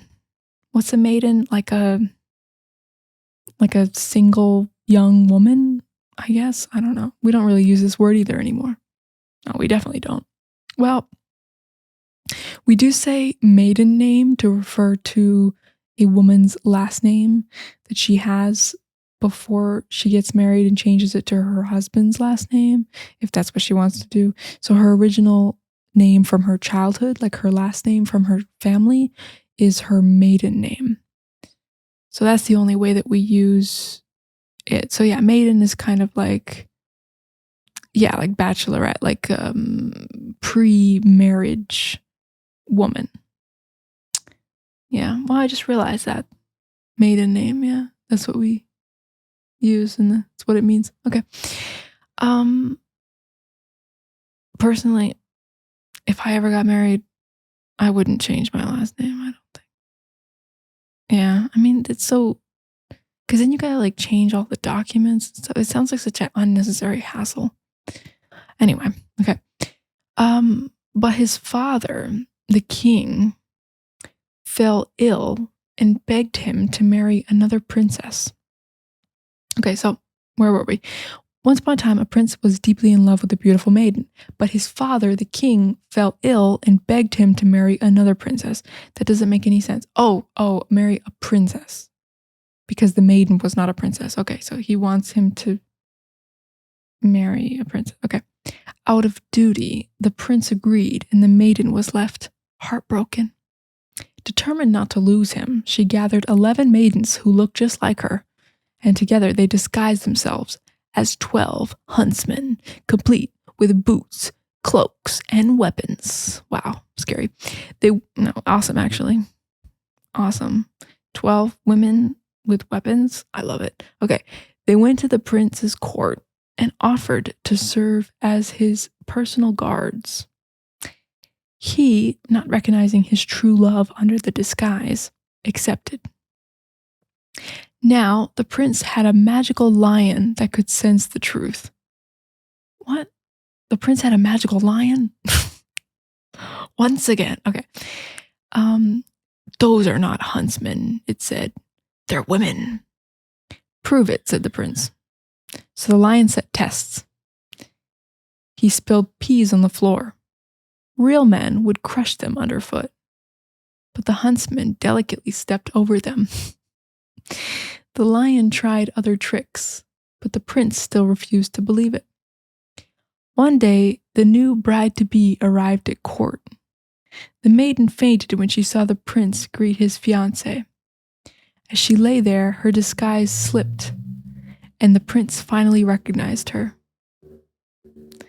Because when she fainted, she fell on the ground, and then she was laying there, and her disguise came off. Okay. Realizing how faithful she had been, he sent the new princess away and married his true love, the cleverest huntsman of them all. The moral of the story is that true love doesn't give up. It gets creative. Okay, are you listening? Are you listening, men and women? True love doesn't give up. It gets creative. I like it. I honestly, besides the magical lion, which, okay, I kind of like that story. I don't really understand the point of the 12 huntsmen. Like, was she just trying to get close to him? I think she just was like, I just want to be near him. And so I don't really get the point of that, but okay. Of the huntsman thing. But yeah, I think she just wanted to be close to him. And she hoped that he would discover it's her and choose her instead of, her plan basically worked. So if that was her plan, it worked. Okay. The next story is called The Three Spinners. Don't know what spinners is referring to. I think it's a spinning thread. So it's like a seamstress, I guess, or like a people who make clothes, like or fabric. Yeah, I'm guessing. Okay. The Three Spinners, but yeah, we don't really like these kinds of terms and professions, and they're not that common anymore, so we don't really use these terms anymore, but yeah.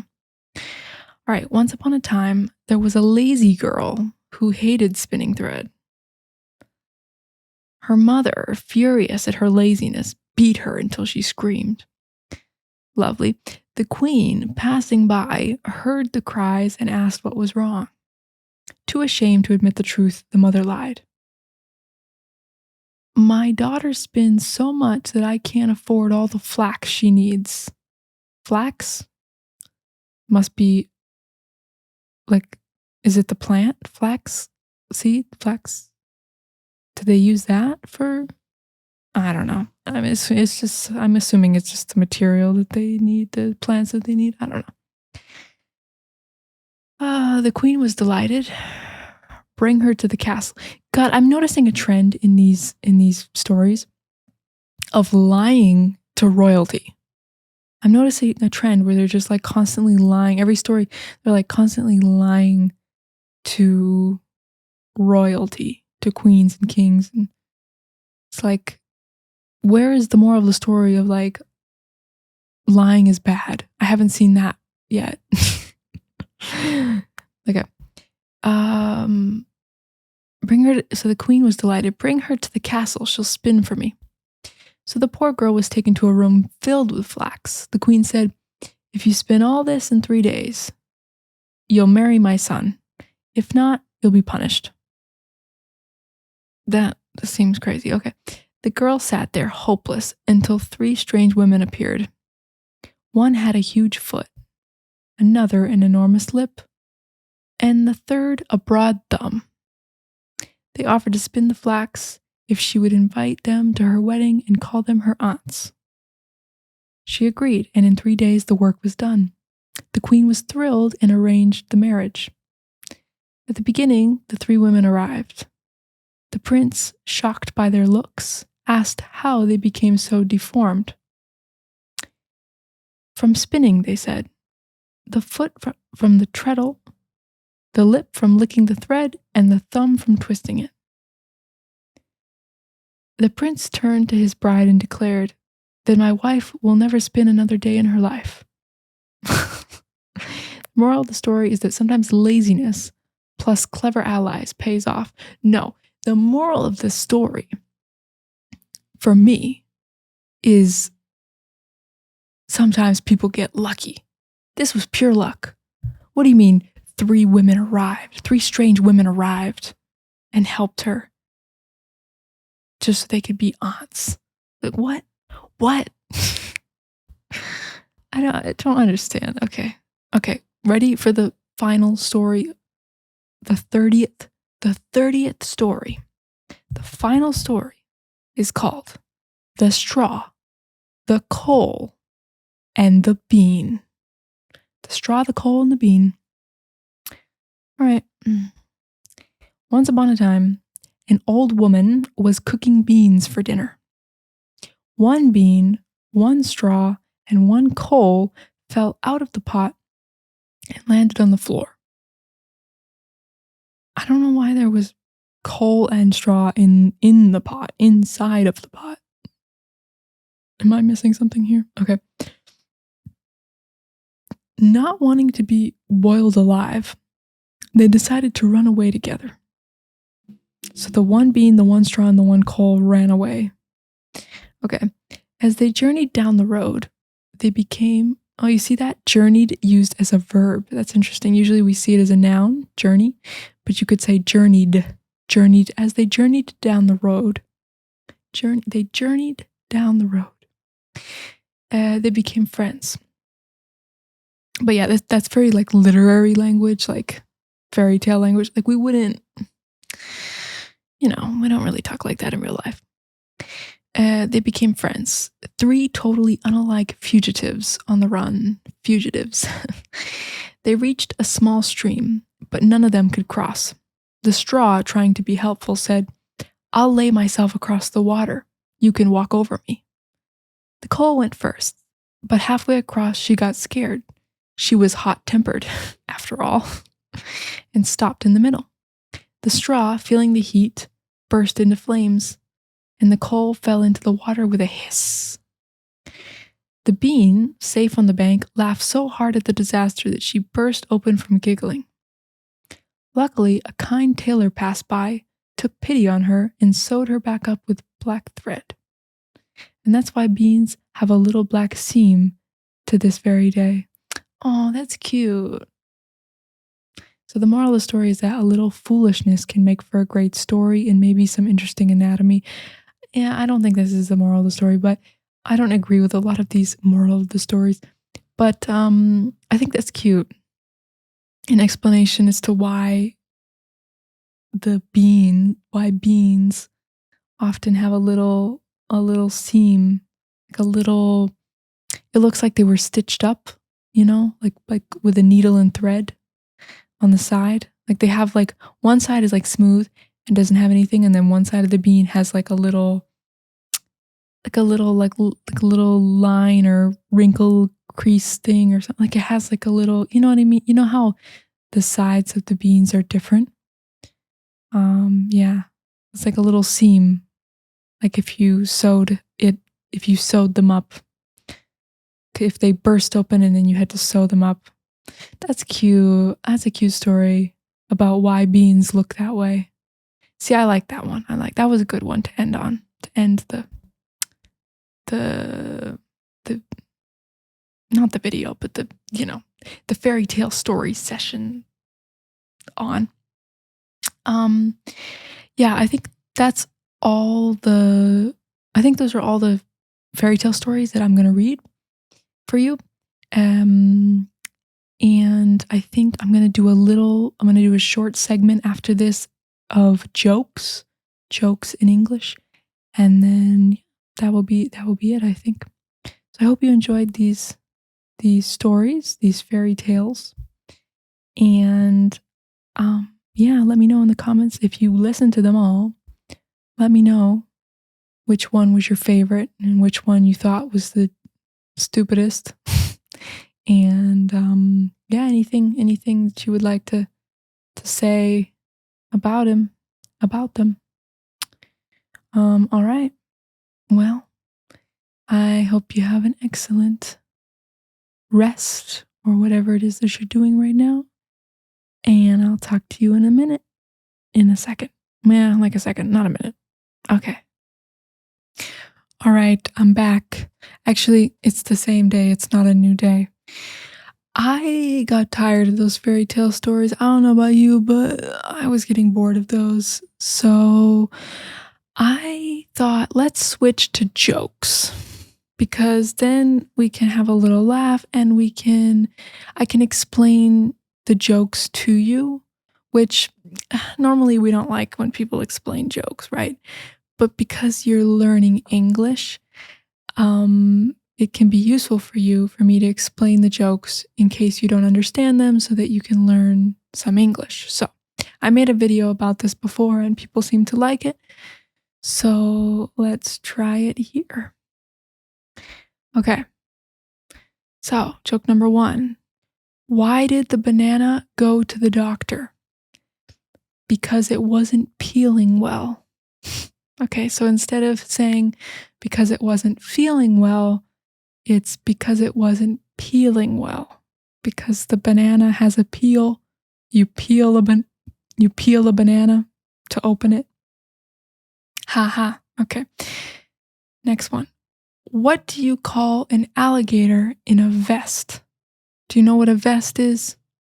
It's like a piece of clothing that usually it buttons and you wear it on your torso, on the top half of your body, and it doesn't have any sleeves. So what do you call an alligator in a vest? An investigator. Okay, I like that one. Investigator. Nice. Okay. Number 3. Why did the computer go to the doctor? Pretty easy. It caught a virus. Yes, computers get viruses from time to time. All right, number 4.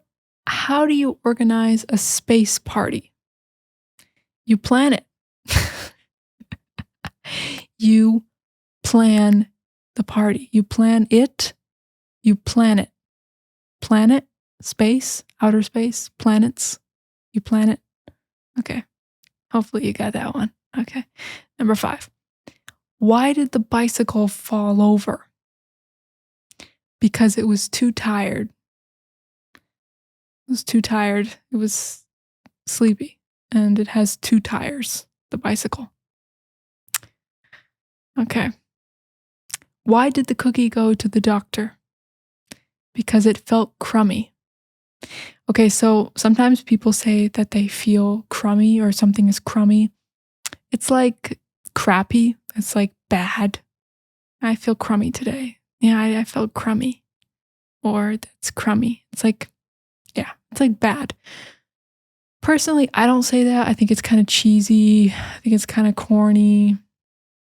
But some people say that. Crummy. But yeah, it's a joke because the cookie has crumbs.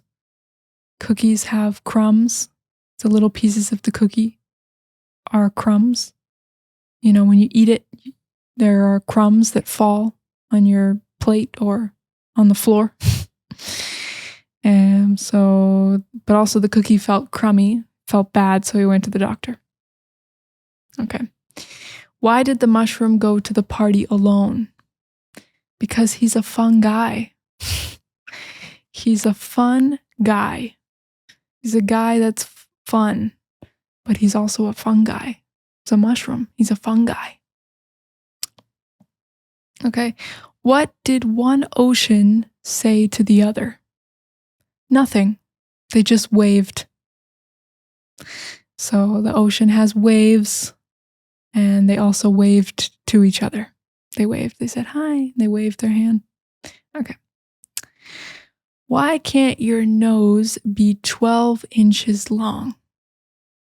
You know how long 12 inches is? A foot. In the United States, 12 inches is the same as 1 foot. So, I just gave away the joke. Sorry. Okay, the answer is because then it would be a foot. Okay, so why can't your nose be 12 inches long? Because then it would be a foot. Okay. I didn't see the answer before I explained it. Sorry. Okay. How does a penguin build its house? It glues it together. Okay, so the penguin's house is the igloo. Like, it's not really a penguin's house, but it's the house in the Arctic. In the Arctic climate, the indigenous people who lived in the Arctic climate, where they just had snow and ice, they lived in igloos. And so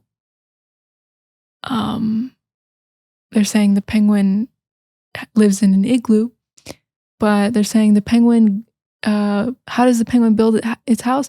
It glues it together. So it glues it. Like, it uses glue, the material glue, and glues it together. But also igloo is a type of house, igloo. Yeah, this is something, if you're not seeing this on the screen, these words, it might be a little confusing if you didn't understand this joke. Remember, you can turn on the captions as well. You can always turn on the captions. But don't feel bad if you're listening and you don't understand, because it's a little confusing. Okay, why was the calendar so popular? Because it had a lot of dates. So remember, a date is like a romantic meeting with someone, like to go out to eat with someone in a romantic way, or to have like a romantic time scheduled with someone to go on a date. But a date is also like the day of today is like, what's the date today? Oh, it's October 19th. October 19th. That is the date. So date has multiple meanings. So the calendar has a lot of dates. The calendar has a lot of days, basically. The calendar is also popular because it has a lot of dates. Romantic dates. Okay, you get it? All right. What do you call a bear with no teeth? A gummy bear. I like that one. Yeah. Gummy bear. Gummy bears are like candy. Like the squishy candy gummy bears made out of gelatin. Or if they're vegan, they're made out of some other thing. But yeah. Gummy bear is like a type of candy. But also, if you don't have teeth, then all you have is gums. Your gums. So you're gummy. So the bear with no teeth is a gummy bear. Okay, why did the skeleton go to the party alone? He had nobody to go with him. So he had nobody to go with him, but also he had no body. The skeleton had no body to go with him. So no body, nobody. Yeah. How do you catch a squirrel? Climb a tree and act like a nut. Okay, so sometimes we say somebody is a nut if they are like crazy or like, I don't know, just silly or something, like crazy silly. So, but a nut is also like almonds or walnuts, or there's different kinds of nuts. It's like a dried little seed fruit thing that comes from a tree. So yeah, how do you catch a squirrel? You climb a tree and act like a nut. Squirrels like nuts, but you can also act crazy. Okay. Why was the broom late? It overswept. Okay, so when we sleep past the time we're supposed to wake up, we say, "Oh, I overslept. I overslept. I didn't hear my alarm. I overslept." But the broom was late because it overswept. So the broom sweeps. In the past, it swept. So it overswept. That's why it was late. I like that. That's a good joke. That's a good one. Next one. What do you get when you cross a snowman, and a vampire? Frostbite. Do you know what frostbite is? If you're out in the cold for too long, you can get frostbite on your fingers or toes or on your body. It's like your part of your body gets so frozen that it like turns black and stops working. I don't know. It's like, yeah, it's when part of your body, you lose part of your body because of the cold, basically. This is frostbite. So when you cross a snowman and a vampire, you get frostbite, frost from the snowman, bite from the vampire. Haha. Okay, next one. Why don't scientists trust atoms? Atoms, atoms. Because they make up everything. Okay, so when you make up stuff, there's two meanings of makeup, right? All these jokes are explained by double meanings of things. So one meaning is that, atoms, they literally make up everything. Like they are the material that is in everything. So everything is made of atoms. But also, you can use makeup like saying to lie. Like some people make up stuff. They lie. They invent stuff. They lie about things. So scientists don't trust atoms because they literally make up everything. Everything consists of atoms, but also they lie. They make up stories. They invent things that aren't true. Yeah, I don't know if you guys are understanding. It's really hard to explain these jokes. Okay. Let me know in the comments if you are awake and you are understanding. Okay. Next one. How do you make a tissue dance? A tissue, when you blow your nose, achoo, and then when you sneeze into a tissue or something, I don't know. Or you wipe your nose with a tissue. Okay, so how do you make a tissue dance? Put a little boogie in it. Okay, so boogie is like a dance, but also a boogie or a booger is like the mucus from your nose. We call it a booger. Yeah, put a little boogie in it. That's how you make a tissue dance. Okay, why did the math teacher go to the beach? Because she wanted to work on her tangent. Ah, that's so bad. So tangent is a math term, but she wanted to go to the beach because she wanted to work on her tangent. She wanted to get tan from the sun. I didn't like that one. Okay, the last one, joke number 20. What do you call a sleeping dinosaur? A dino snore. A dino that snores. Snoring. Which is something that you might be doing right now if you're still listening to this and you're asleep. You might be snoring. Maybe you can't even hear me because you're snoring. Well, if you're asleep, then you can't hear me anyways. Okay. So, I'm tired. I'm tired of the fairy tales and the jokes. It's only been like 14 minutes. Jesus. God, takes no time at all. Okay. I'm going to have to continue recording this another day because I'm getting tired of this. but I want this video to be long. I don't know. Let me know in the comments if you want like super long learn English while you sleep videos, like freaking 6 hours long or 4 hours or 8 hours. Or if you're good with just like an hour long learn English while you sleep video. I don't know. You tell me. You tell me. Okay? I'll be waiting for your answer. All right. That's it. I'm going to stop it there and catch you later.